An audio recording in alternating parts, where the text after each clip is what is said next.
শুভ অপরাহ্ন। নবগ্রহ স্তোত্র পাঠ করবেন সুকান্ত সরকার, মাগুরা।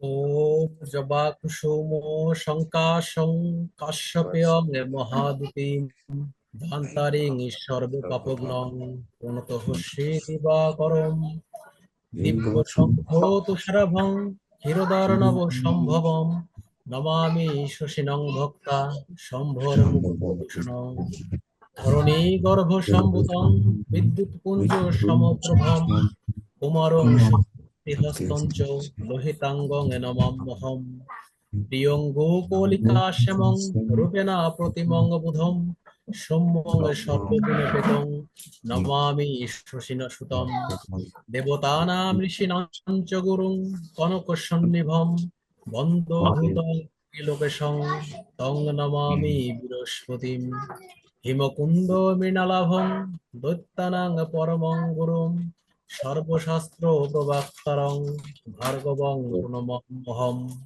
নীলাঞ্জন জয়প্রখং রবি সুনুং মহাগ্রহম ছায়ায়া গর্ভসম্ভূতং বন্দে ভক্তা সনশ্চরম অর্ধকায়ং মহাঘরং চন্দ্রাদিত্য বিমর্দকম সিংহিকায়া সুতং রুদ্রং তং রাহুং প্রণমাম্যহম বলালধুম শঙ্কাশং কারাগ্রহ বিমর্দকম দত্তকং ক্রুরং তং কেতুং প্রণমাম্যহম ইতি কাশ্মখোদগীতং য পঠেত সুমমাহিত দিবাবা যদি বা রাত্র শান্তি শ্মশান সংশয়।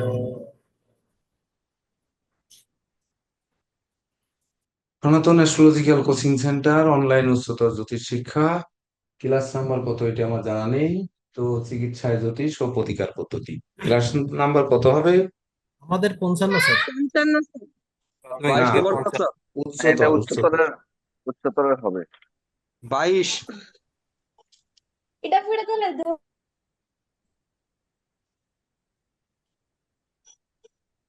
তো আজ ক্লাস হচ্ছে 25শে এপ্রিল 2026। সেই মোতাবেক 7, 4, 1 = 12 আর বার শনিবার মিলে হচ্ছে 2, 6টায় ক্লাস শুরু হচ্ছে। তো আমাদের চিকিৎসায় জ্যোতিষ ও প্রতিকার পদ্ধতি নিয়ে আলোচনা করতে সর্বপ্রথম আমাদের একটি হরোস্কোপ দরকার। তো একজনে বলবেন একটি জন্ম তারিখ বলেন। 3। 3। একজনে মাস বলবেন। 5। 5। একজনে সাল বলেন। 2006 2006। একজনে সময় বলেন। রাত্র 12টা 50। 12টা 50 AM। 0050 দিয়ে ছকটা বের করেন, ঢাকা।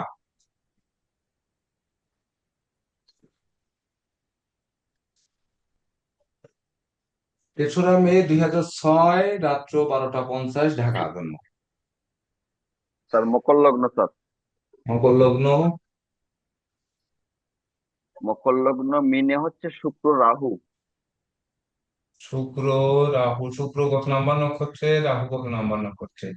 শুক্র হচ্ছে 26, রাহু 26। 26। তারপরে তারপরে মেষে রবি বুধ। মেষে রবি বুধ। রবি 2 নম্বর নক্ষত্রে, বুধ 1 নম্বর। তারপর মিথুনে চন্দ্র মঙ্গল। মিথুনে চন্দ্র মঙ্গল। চন্দ্র 7, মঙ্গল 6।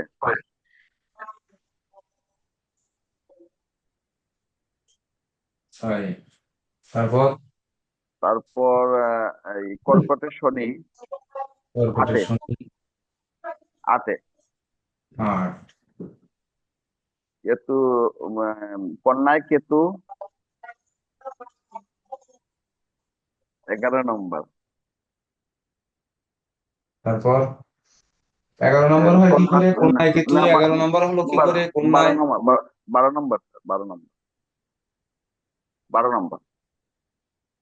হ্যাঁ। তুলায় বৃহস্পতি 16 নম্বর। বৃহস্পতি কত? 16। 16। 4 5 6 7 8 9। হয়ে গেছে।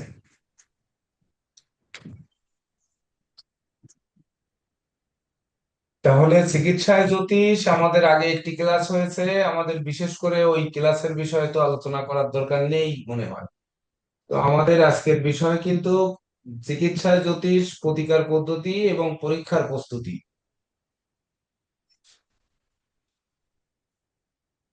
গতকালকে সকাল বিকাল আমাদের পরীক্ষার প্রস্তুতি, ভেদিক অ্যাস্ট্রোলজি উপরে পরীক্ষার প্রস্তুতিমূলক আলোচনা হয়েছিল। এখন হচ্ছে আজকে পামিস্ট্রির উপর পরীক্ষার প্রস্তুতি, 2 ব্যাচের পরীক্ষার প্রস্তুতি বিষয়ক আলোচনা হবে। তো সেই ক্ষেত্রে আমাদের চিকিৎসায় জ্যোতিষ নিয়ে আমাদের প্রথম ভাবতে হবে, তারপর আমরা চলে যাব পরীক্ষার প্রস্তুতিমূলক আলোচনাতে। তো এই হরোস্কোপে কে বলতে পারবেন যে আহ, রোগ ব্যাধি বিশেষ করে আমরা কোন ঘর থেকে বিচার করি, কি ধরনের রোগ হতে পারে, এরকম কে বলতে পারবে?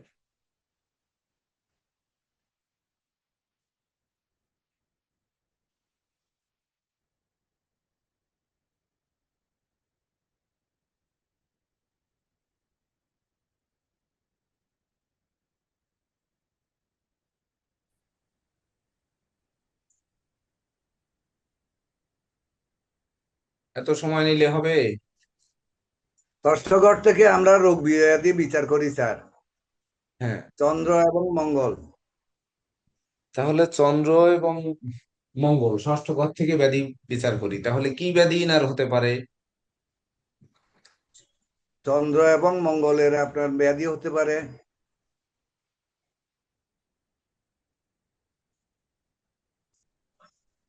স্যার, ঠান্ডাজনিত রোগ স্যার, ঠান্ডা, হুম। চন্দ্র যেহেতু এখানে ঠান্ডাজনিত রোগ, মঙ্গল ঠান্ডা তো ঠান্ডা। মাথা বা মস্তিষ্কজনিত সমস্যার সাথে জড়িত এবং রক্তের সমস্যার সাথে মঙ্গল স্যার থাকে।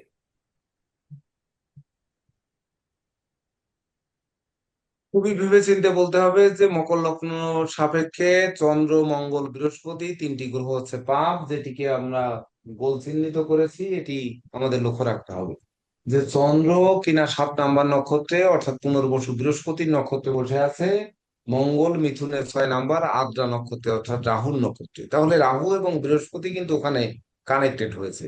সেই সঙ্গে বুধ হচ্ছে ষষ্ঠপতি, সে কিনা চতুর্থ ভাবে বসে আছে 1 নাম্বার নক্ষত্রে অর্থাৎ অশ্বিনী নক্ষত্রে, এবং ভরণী নক্ষত্রে অবস্থিত শুক্রকে সঙ্গে নিয়ে। তাছাড়া এই লগ্নের তৃতীয় এবং দ্বাদশপতি বৃহস্পতি পাবক গ্রহ, সে বৃহস্পতির নক্ষত্র থেকে তুলা রাশিতে অবস্থান করছে। 2 3 4 5 অর্থাৎ নবম দৃষ্টিটা গিয়ে চন্দ্রমঙ্গলের উপর পড়েছে। তো এই যে চন্দ্রমঙ্গলের উপর দৃষ্টিটা, বৃহস্পতির দৃষ্টিটা পড়লো, পাপ গ্রহ 2টি পাপ গ্রহের উপর দৃষ্টি দিল। এটি একটু আমাদের কিন্তু খুবই বিবেচনা করতে হবে যে 2টি পাপ গ্রহ, আরেকটি পাপ গ্রহ সে কিনা কর্মভাবে থেকে এবং নিজের নক্ষত্রে থেকে তারপরে তার নবম দৃষ্টি দিল। তাহলে তার প্রথম ভাবতে হবে যে রোগ ব্যাধিটা বাড়বে না রোগ ব্যাধিটা তার কমবে। এখানে যদি কমবে আপনাদের স্যার, কমবে স্যার, শুভ গ্রহের দৃষ্টি পড়ছে কমবে।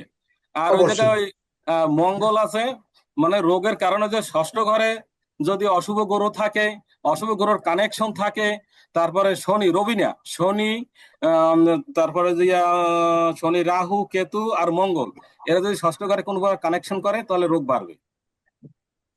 আচ্ছা আচ্ছা, তার কোনো কানেকশন কিন্তু রাহুরও হয়নি, শনিরও হয়নি, মঙ্গল কিন্তু সেখানে হয়েছে, কিন্তু মঙ্গল আদ্রা নক্ষত্রে রাহুর নক্ষত্রে থাকার কারণে একটা কানেকশন কিন্তু তৈরি হয়েছে, হয়েছে না? জি স্যার। তাহলে তার রোগটা কি হবে? হুম,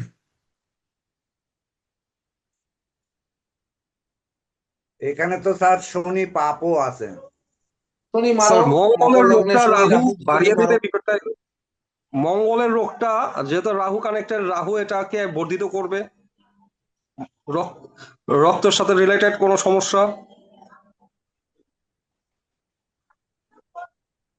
প্রথম অংশই রেকর্ড কিন্তু মানুষ শোনে, সেই অনুযায়ী খেয়াল করতে হবে যে এটা পাবলিক হয়, সেই অনুযায়ী কথাবার্তাগুলো একটু ভেবে চিন্তে বলতে হবে। প্রথম বলতে গেলে বলতে হবে যে বুধের গৃহগত ষষ্ঠে চন্দ্র সপ্তমপতি রোগ বর্ধিতের জায়গায় সে গিয়ে ষষ্ঠে বসে আছে, সবকিছু বর্ধিত জায়গায়। সে যেখানে বৃদ্ধি পায় সেখানেও কিনা শনি মারক শনি অবস্থান করছে। তো শনির সঙ্গে কোনো কানেকশন তৈরি না হলেও, বিশেষ করে এই মঙ্গল যে রাহুর নক্ষত্রে বসে থাকার কারণে রাহু তার তৃতীয় ভাব, তাহলে তৃতীয় ভাবে অবস্থান করছে সে শুক্রকে সঙ্গে নিয়ে, শুক্র সেখানে তুঙ্গ গৃহে অবস্থান করেছে। তো অবস্থান করে শুক্র রাহু দুজনেই শনির নক্ষত্রে অবস্থান করেছে। তো কি তাই বলে এই রাহুর সঙ্গে কোনো সম্পর্ক কিন্তু চন্দ্রমঙ্গলের তৈরি হয়নি। তবে চন্দ্রের গৃহে কিন্তু রাহুর দৃষ্টি রয়েছে, আর শনি কিন্তু স্বয়ং চন্দ্রের গৃহে অবস্থান করছে। তাহলে মঙ্গলের গৃহে রাহুর কি অবস্থান রয়েছে? মঙ্গলের প্রথম গৃহে যেমন চতুর্থ ভাবে রাহুর দ্বাদশ দৃষ্টি পড়েছে, ঠিক তদনুরূপ মঙ্গলের আরেকটি ঘরেও কিন্তু 2, 3, 4, 5 দেখেন তার পঞ্চম দৃষ্টি পড়েছে। তো এই যে রাহুর পঞ্চম দৃষ্টি ঘরে পড়েছে এবং চন্দ্রের গৃহেও কিন্তু রাহুর দৃষ্টি পড়েছে, তার মানে রাহু দ্বারা চন্দ্রমঙ্গল সরাসরি পীড়িত না হলেও পিছন দিক থেকে তাদের ঘরগুলোকে পীড়িত করেছে। একটি কথা মনে রাখতে হবে যে আমাদের বাড়িতে যদি কেউ কাঁটা বিছিয়ে দেয়, কেউ যদি ধরেন ওই যেমন চুত্রা পাতা, বা ধরেন আপনার ওই যে দয়ার গুরু, মানে ধরেন একটা চূর্ণ ওই মানুষ আহ, ফাজলেমি করতো, ফু দিয়ে উড়ায় দিয়ে গায়ে লাগিয়ে দিত, যেটি আর কোনো রকমে দেখাচ্ছে উল্টাই আছে। ওর থেকে বাঁচা যেত না। তো আপনার ঘরে বাড়ি বা সকল জায়গায় যদি একটা অশান্তির ছোঁয়া ছড়িয়ে দেওয়া হয়, তাহলে সেই ব্যক্তি রিপুভাবে যে বসে থেকে সে কি তার ষষ্ঠ ভাবে থেকে সে কি স্বস্তিতে থাকতে পারে, অপরের ঘরে গিয়ে থাকতে পারে কিনা, এটি বুঝতে হবে। তারপরে উত্তরটা দিতে হবে যে আপনার ঘরে কিনা অশান্তির বীজ বপন করা হয়েছে। সে কি করেছে? এই লগ্নের রাহু এবং শনি দুটি স্বয়ং মারক গ্রহ।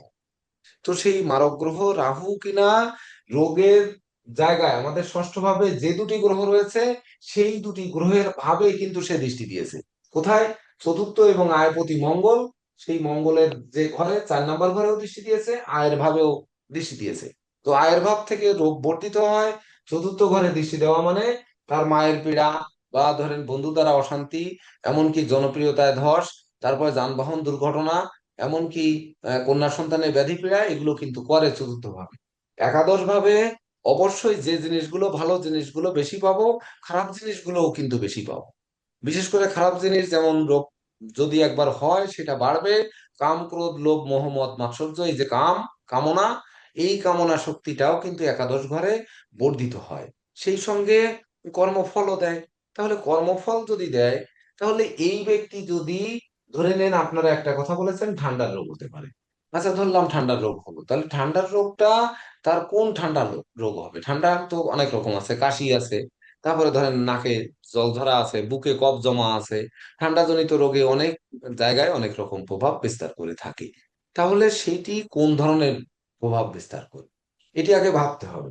যখনই আমরা ভাবতে যাব, তখন সেই সপ্তম ভাবে সপ্তম প্রতি ষষ্ঠে সপ্তম ভাবে কিনা আবার শনি বসে আছে। তো শনি কি করলো? শনি তো দৃষ্টি দিয়েছে এই ভাবপতিকে, কিন্তু দৃষ্টি দিয়েছে, দেখেন তার দশম দৃষ্টি গিয়ে ষষ্ঠ ভাবপতির উপর দৃষ্টি দিয়েছে, দশম দৃষ্টি। এমনকি স্বয়ং লগ্নে মারং গ্রহ শনির দৃষ্টি রয়েছে। আর সেই শনির তৃতীয় দৃষ্টি আবার এই বুধের যে ষষ্ঠ ভাব, যেটা রিপু ভাব, সেই রিপু ভাবের যে অধিপতি বুধ, সেই বুধ কিনা অশ্বিনী নক্ষত্রে বাধার জায়গায় অবস্থান করছে, সেখানেও কিন্তু সেই শনি দৃষ্টি দিয়েছে। এটি বুঝতে হবে যে শনির দুটি গৃহ, ওই সরি বুধের যে দুটি গৃহ, সেই দুটি গৃহের একটি গৃহে শনি দৃষ্ট, আর একটা গৃহের সেই যে অধিপতি বুধ সে গিয়ে যেখানে অবস্থান করছে সেখানে শনি দৃষ্টি পড়েছে। তাহলে এখানেও শনির দৃষ্টি পড়লো, সেই বুধের উপরও শনির দৃষ্টি পড়লো। মানে বুধ যে লোকটি বা গ্রহটি, সে যে ঘর তার যে বাড়ি, সেখানে মারক শনির দৃষ্টি পড়েছে। সে যে আর এক বাড়ি গিয়ে আশ্রয় নিয়েছে। সেটি কোন বাড়ি? মঙ্গলের বাড়ি। সেই মঙ্গলের বাড়ি আরেকটি পাপ গ্রহ রাহু দৃষ্টি দিয়েছে, এমনকি স্বয়ং শনিও দৃষ্টি দিয়েছে। সে জিনিসগুলো দেখতে হবে না? আজকে আপনারা প্রাথমিক ব্যাচ শেষ করে উচ্চতর ব্যাচে আসছেন, খুব ভালো করে খেয়াল করুন। উচ্চতর ব্যাচের অনেক ক্লাসগুলো শেষ করে ফেলেছেন, কিন্তু প্রথমে রেকর্ডিং এর সময় বলতে যে ধরেন আপনারা যদি এই নজরগুলো না দেন, যদি বলেন যে হ্যাঁ স্যার আমাদের একটু সময় দিতে হবে আর আপনি একটু ধরিয়ে দেন, তাহলে কিন্তু বিষয়টা অনেক সুন্দর হয়ে যায়। কিন্তু সেটি না, ধরেন আপনারা বলতে গেলেন কিন্তু বলে ফেললেন। এইবার যদি বলা হয়, ধরেন হ্যাঁ আপনারা আমরা মেনে নিলাম যে ঠান্ডাজনিত রোগ হয়, তো রোগ হলো, কিন্তু ঠান্ডা কোন ঠান্ডা হবে? যে কাশি কাশতে কাশতে গলার থেকে রক্ত বেরিয়ে যাবে, সে ধরনের কাশি হলে হতে পারে। তা না হলে তো যেমন তেমন কাশি হয়ে তো এনার হওয়ার কথা না, মানে ছেড়ে দেওয়ার কথা না। মঙ্গল কেন ব্লাডের সাথে সম্পৃক্ত, আবার ওই ঘরটি বুধ, বুধ হচ্ছে শিরা এবং বাতের সাথে সম্পৃক্ত। তাহলে শিরা বাত ব্যাধি এর সাথে সম্পৃক্ত রয়েছে। প্লাস হচ্ছে 9টি গ্রহের রোগগুলোকে আমাদের জানতে হবে। তাহলে কোন রোগগুলো প্লাস হচ্ছে আর কোন রোগগুলো মাইনাস হচ্ছে এখানে, সেটি আমাদের বুঝতে হবে। কিছু সহজ জিনিস রয়েছে রোগ নির্ণয়ের ক্ষেত্রে।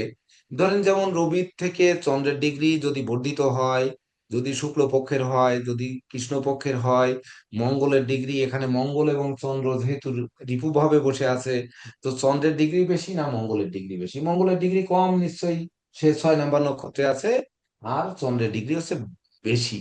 তাহলে এই যে বেশি থাকলে রোগ বর্ধিত হয় না রোগ কমে?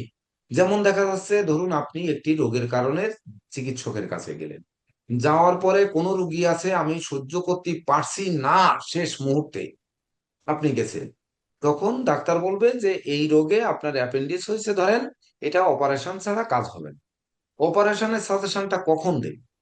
যে দেবে যখনই কিন্তু আপনার অবস্থা ডেঞ্জার। দ্বিতীয় কথা হচ্ছে মঙ্গল তখন নেগেটিভ না থাকলে আপনার শরীরে অস্ত্রোপচার হবে না, কেটে ছিঁড়িয়ে রক্ত বের করা যাবে না। সেটি যেতে গেলে মঙ্গলের অশুভত্ব লাগবে। তাহলে সেই মঙ্গল অশুভ থাকলে কাটা ছেঁড়া ফাটা এগুলো হবে, সেটি কিন্তু আমাদের ভাবতে হবে। আবার ওই মঙ্গল যদি শুভ অবস্থানে থেকে থাকে, তাহলে ওই মঙ্গল এই লগ্নের চতুর্থ এবং আয়পতি, তখন দেখা যাচ্ছে এমন কোনো বুদ্ধি দিতে পারে, এমন কোনো ধৈর্য ধারণ করাতে পারে, যে সেই ধৈর্য ধারণের মাধ্যমে বিকল্প ট্রিটমেন্ট নিয়ে ভালোও হতে পারে। যেমন আমি একজন এই 2 মাস ধরে এক ভদ্রলোক, আমার পিতৃতুল্য বয়সের লোক এবং খুবই কাছের লোক, যার সঙ্গে আজ 19 বছর প্রতিনিয়ত একবার দুইবার দেখা হয়। 19 বছর, এত পিতৃতুল্য শ্রদ্ধেয় ব্যক্তি। উনি ধরেন আমাকে বারবার করে বলছেন যে আমার একটু শরীরটা খারাপ, আমি একটু ইন্ডিয়াতে যাব ডাক্তার দেখাতে। আমি বললাম তা পাসপোর্ট আছে? তা বলছে না পাসপোর্ট নেই। তাহলে আগে পাসপোর্টটা করেন, তারপরে তো ভিসা। তো উনি পাসপোর্টই করতে দেয়নি, তার আগে অন্তত 15 দিন শোনা হয়ে গেছে কিভাবে ডাক্তার দেখাবো, কে কে সাথে যাব, আমি একটু যেতে পারবো কিনা। এগুলো আমি বলছি অবশ্যই আমি যাব। পরবর্তীতে উনি বলছে না, আমি আমার বোনকে নিয়ে যাব, আমি আমার ফ্যামিলিকে নিয়ে যাব, আমি যেতে পারবো, কিন্তু আপনার সব ব্যবস্থা করে দিতে হবে।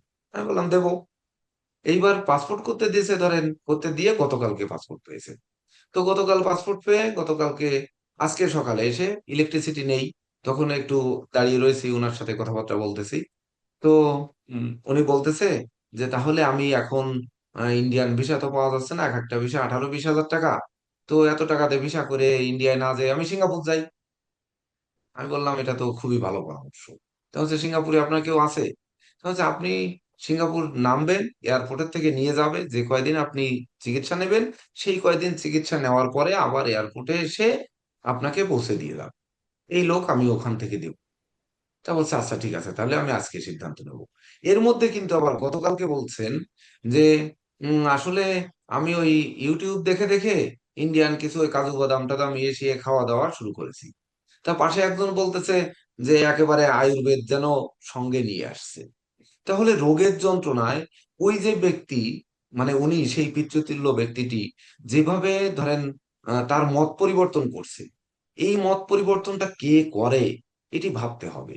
হুট করে বলে দেওয়া শাস্ত্র জ্যোতিষ নয়। আর হুট করে এই বিষয় বলাই মানে কিন্তু সেই জাতক বা জাতিকা বিভ্রান্ত হওয়া। যখনই বিভ্রান্ত হবে তখন এই জ্যোতিষ শাস্ত্রের উপর দানা বাঁধবে অবিশ্বাস, যেটি আমাদের এই রেকর্ডিং এর প্রথম অংশে ধরেন এই যেটি হলো, এটি শোনা মাত্রই কিন্তু জ্যোতিষরা অবিশ্বাস করে ফেলবে। তাহলে বিশেষ করে জ্যোতিষরাও করবে, আবার ভাগ্যফল প্রত্যাশীরাও করবে। কিন্তু যদি ধরেন এই আমি যেভাবে বললাম যে এভাবে একটু ভেবে চিন্তে এসে তারপরে না আমরা সিদ্ধান্ত নেব, তাহলে মকর লগ্ন মানে আপনি আপনি স্বয়ং নিজে, এই জাতকই হচ্ছে মকর লগ্নের মানুষ।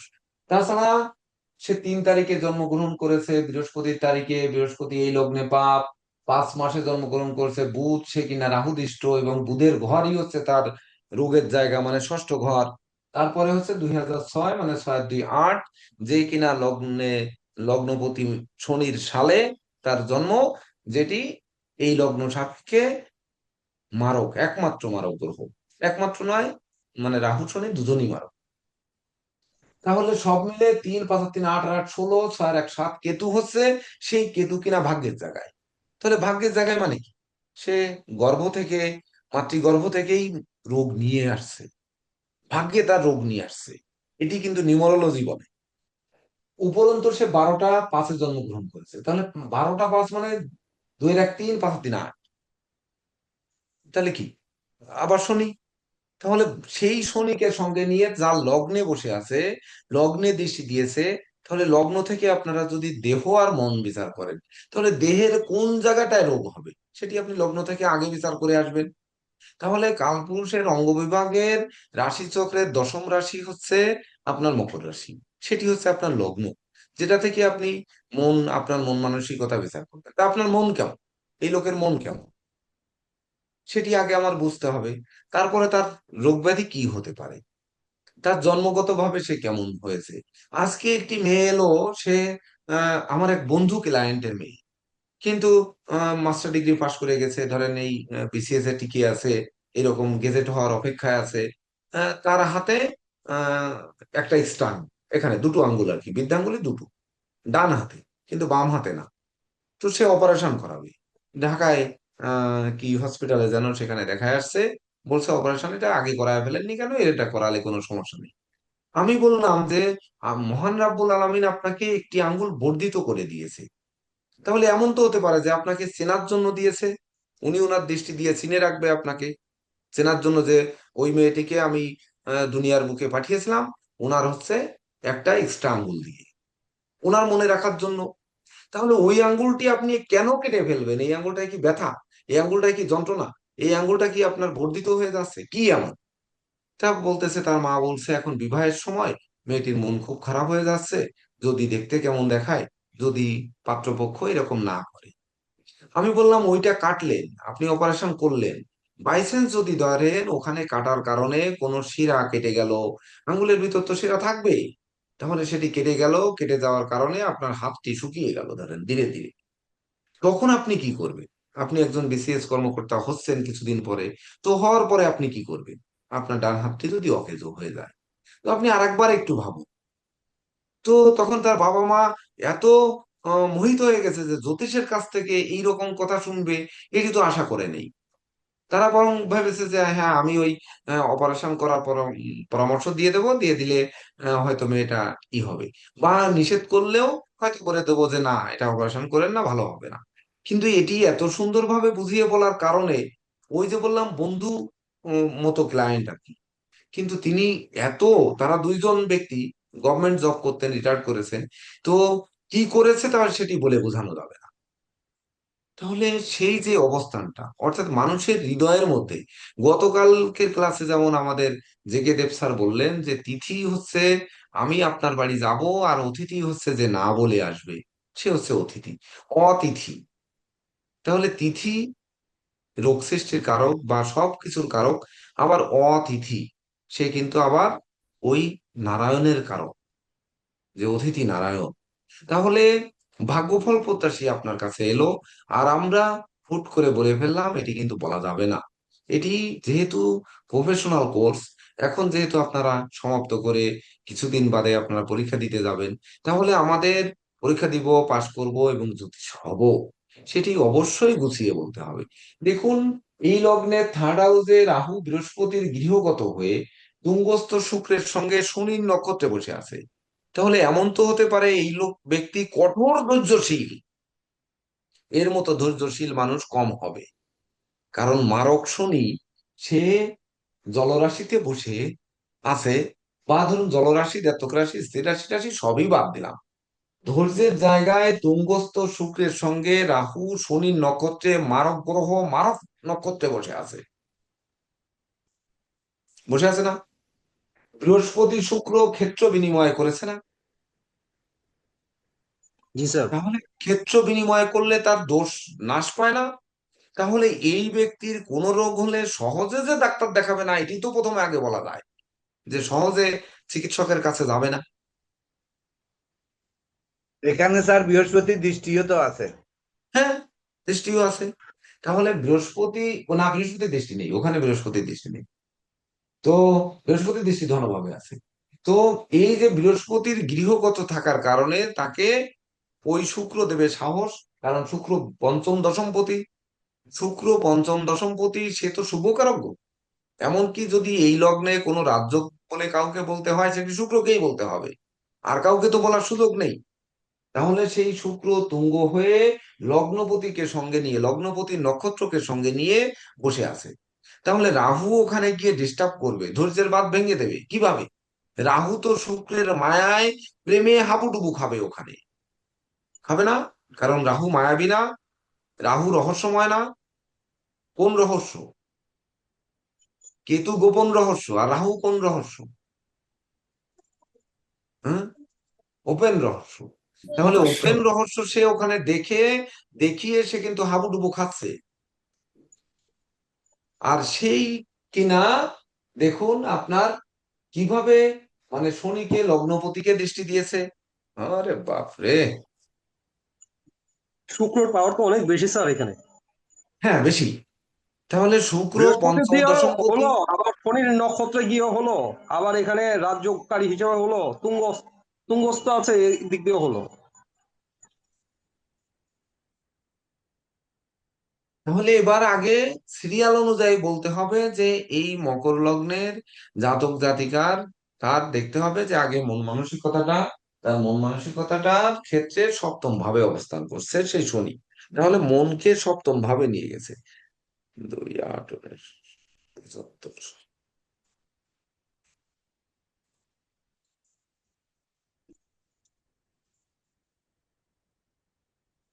একটা জিনিস ভাবতে হবে যে স্যার ধরেন ক্লাস নিচ্ছে, স্যার সবকিছু শিখিয়ে দিতে পারবে না আপনাদের, সবকিছু শিখিয়ে দিতে পারবে না, শিখিয়ে দেওয়ার সম্ভাবনা না।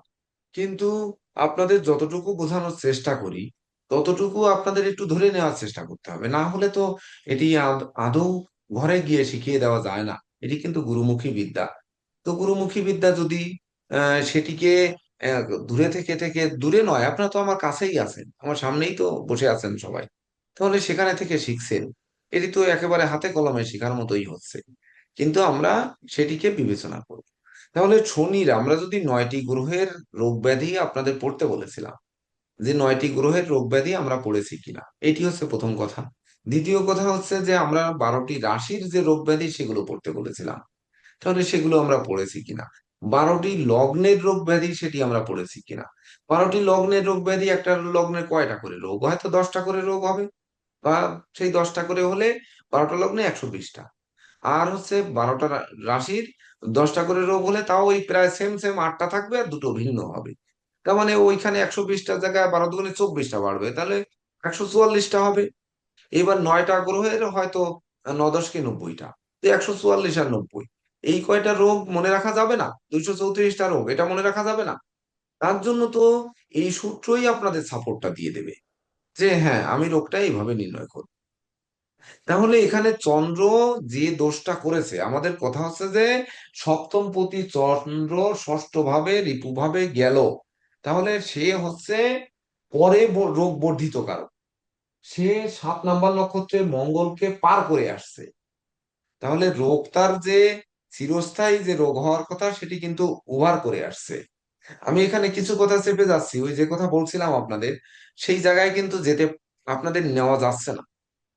যে একটি প্ল্যানেট দেখে, তার ডিগ্রি মিনিট দেখে ওই রোগের ভোগকাল, যেটি আমার আলোচনার ভিতরে কিন্তু আমি বলে দিলাম অলরেডি, যে ওই যে মুরব্বী কাকা, আমার পিতৃতুল্য কাকা, উনি যে যেমন মত পরিবর্তন করলেন, আজকের এই মেয়েটি যে আঙ্গুল কাটতে আমি নিষেধ করলাম, অর্থাৎ এই রোগ প্রবৃদ্ধি নাকি রোগ স্থির, এটি আগে বুঝতে হবে। সেটি সহ্যশীল না সহ্যের বিপর্যয়, সেটি আগে বুঝতে হবে। কোন সময়ের রোগ হলে সেই ব্যক্তি ওই মুহূর্তেই যাবে হসপিটালে, এটি আমাদের ভাবতে হবে। 11 তারিখ না 12 তারিখ রবিবার আমার নিজেরই হসপিটালে যাওয়ার কথা ছিল, কিন্তু আমার একজন সহকর্মী, গুরুজন, বা ধরুন আমার প্রিয় ব্যক্তিত্ব যার পরামর্শ শুনি, উনি বললেন যে না, দরকার নেই যাওয়ার, এ মাস অন্তত যাওয়ার দরকার নেই।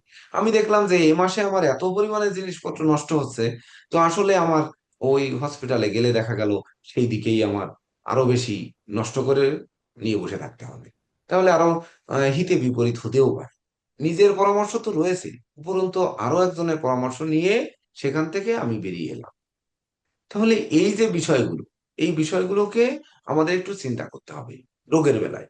রোগের বেলায় কেন, সকল কিছুর বেলায়। তাহলে লোকটি এলো, কি নিয়ে এলো আর কি পেলো, এটি একটু ভাবুন। তাহলে ওই যে ডিগ্রির কথা বলছি, ওই ডিগ্রি বিশেষ করে গোচর প্ল্যানেট, জন্ম প্ল্যানেটে বলবে চিরস্থায়ী রোগ যেটি জন্মগতভাবে বংশগত কোনো রোগ নিয়ে আসছে কিনা। তাহলে পিতা কিনা পিতৃপতি, সে শুক্র তুঙ্গস্থ হয়ে বসে আছে, সে কিন্তু রোগ দিচ্ছে না, সে কর্মপতি, সে শুভকারক গ্রহ, সে রোগ দিচ্ছে না। কিন্তু মাতৃপতি কিন্তু রোগ দিচ্ছে, মাতৃপতি চতুর্থপতি এবং আয়পতি, সে কিন্তু রোগ দিচ্ছে, সে মঙ্গলে, মঙ্গল মিথুনে। তো মিথুনে মঙ্গল ট্যালেন্টেড যেমন করে, তাহলে মঙ্গল শক্তিশালী ওখানে। তাহলে শক্তিশালী হয়ে সে তো আদ্রা নক্ষত্রে মানে যেখানে জল ধরে যায়, ধরিত্রী পর্যন্ত রক্ত ছেড়ে দেয়, তাহলে সেই নক্ষত্রে মঙ্গল বসে আছে।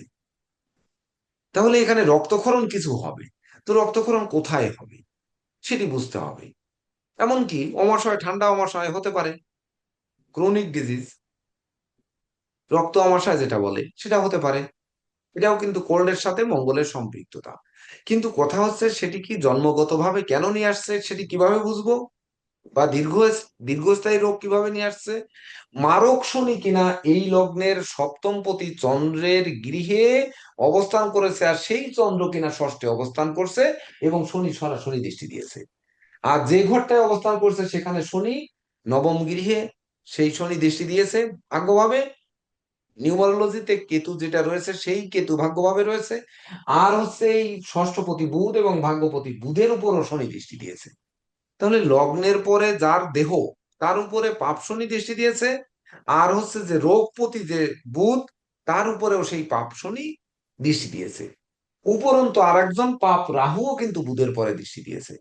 তাহলে রোগটা মঙ্গল আর বুধের হবে চন্দ্রের অপেক্ষা।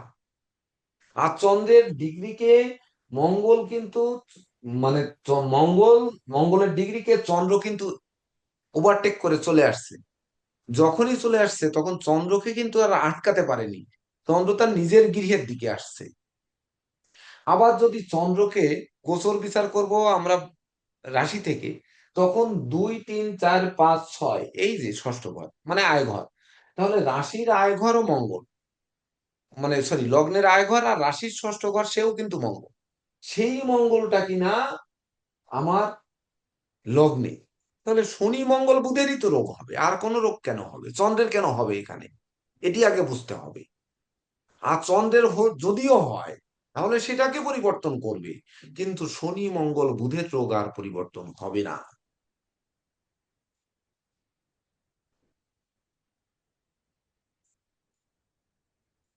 কি অনুধাবন করলেন এবার?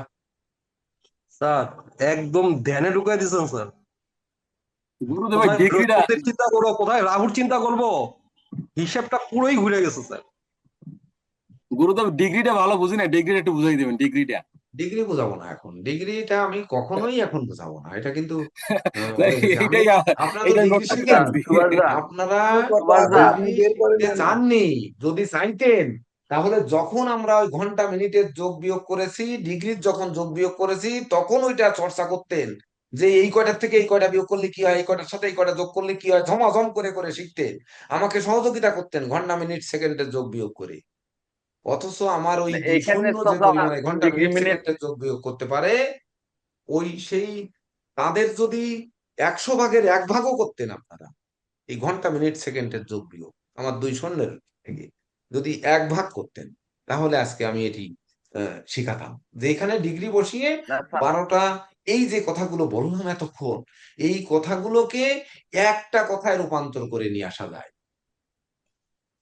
স্যার সেটাই আমি একটা ডিগ্রি। কুইজ দিই স্যার, আমি একটা কুইজ দেবো স্যার। এই যে স্যার কেন বললেন যে চন্দ্র ডিগ্রি পার হয়ে চলে আসছে, মঙ্গল থেকে পার হয়ে চলে আসছে, এখানে কিন্তু সংকেত আছে, এখন আপনারা সংকেতটা বের করেন।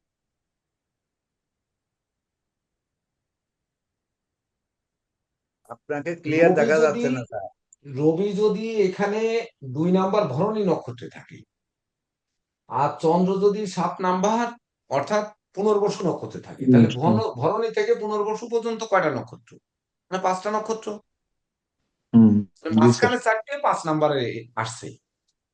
তাহলে তিথিটা কি হবে? তিথিটা পঞ্চমী হবে, শুক্লা পঞ্চমী হবে, না কি হবে, না কৃষ্ণ পঞ্চমী হবে, কি হবে? হ্যাঁ, শুক্লা এই পঞ্চমী হবে স্যার। তাহলে শুক্লা পঞ্চমী যদি হয়, তাহলে শুক্লা পঞ্চমী চন্দ্র মানে কি? বর্ধিত চন্দ্র। বর্ধিত চন্দ্র তো মঙ্গলকে অ্যাভয়েড করে চলে আসছে অলরেডি। তাহলে ভেবে দেখুন, এই জন্যই আমি বলেছিলাম যে ক্লাস আমার মতো করে নিতে দিন। আমি যেমন বলেছিলাম লটারি অনুযায়ী যার রোল নাম্বার বাঁধবে তার জন্ম তারিখ বলতে হবে। জাননি সেদিকে, আমার অনেক দিকে কষ্ট আছে, অনেক কিছু নিয়ে, যে আমি যত আনন্দিত আপনাদের পেয়ে, ততটা কষ্টও কিন্তু আমি নিয়ে গেছি। যার জন্য এই 2-3 ক্লাস আগের থেকেই বলা শুরু করেছি যে আমাদের তো ব্যাচ শেষের দিকে, এখন তো বিদায়ের বেলা, এখন কেন আর কঠোর কথায় যাব, কেন আর সম্প্রীতি নষ্ট করব, কেন? তো একটু সম্প্রীতিটা থেকে যাক, এটাই আমি চাচ্ছি। কিন্তু কি চাইলাম আর আমি কি পাচ্ছি সেটি আমাদের বুঝতে হবে। তাহলে ওটি শিখতে গেলে আরো পরে শিখতে হবে, অথবা এটিও ধরে নিতে পারেন যে আপনাদের ওই উচ্চতর ব্যাচে ধরে রাখার জন্য বলছি। কিন্তু আমার মনের কথা আজও পর্যন্ত, আমার মনের ভাবনা আপনারা বুঝতে পারেননি, কিন্তু আপনাদের অনেকের মনের ভাবনা ধরেন আমি বোঝার চেষ্টা করি, কিন্তু আপনারা বুঝতে পারেন। তো সেটি যে আমি কি করতে চেয়েছি, আজকেও এই এখনো এই যে নীরজ স্যারকে এই মুহূর্তে, মানে দুপুর 3টার থেকে শুরু হয়েছে এই লড়াই, 3টায় তখন কিশোরী মোহন আর আহ প্রসেনজিৎ চক্রবর্তী আমার চেম্বারে বসা অলরেডি আমার সামনে, এই দুইজন ব্যক্তির সামনে লড়াই শুরু হতে হতে সেই জিনিস সম্পন্ন করে এখন নীরজ স্যারকে দেখায় তারপরে সেটা সাবমিট করা হলো, হয়ে গেছে অলরেডি, এতক্ষণ সে জায়গায় চলে গেছে।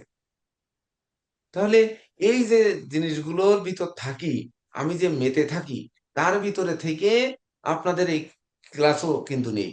আর আপনারা কি বলেন যে আমাদের এই সমস্যা, মেইন গ্রুপে যেখানে শিক্ষণীয় আলোচনা করার কথা, সেখানে আপনারা কি করেন যে আমাদের একটু ক্যামেরা অন করতে পারবো না, আমাদের একটু এই সমস্যা ক্লাস এই করতে পারবো না, কেন? ওটা যার যার গ্রুপ, তো ব্যক্তিগত গ্রুপ রয়েছে আপনাদের, উচ্চতর ব্যাচের গ্রুপ, প্রাথমিক ব্যাচের গ্রুপ, সেখানে যে ওই কথা লেখা যায়, সেখানে লিখলে কি আমি দেখি না? দেখি। কিন্তু এখানে শিক্ষণীয় আলোচনা, সূত্র টুত্র দেবেন, বিশেষ নোটিশ টুটিশ দেবো, এইগুলোর জন্যই ব্যবহৃত হবে।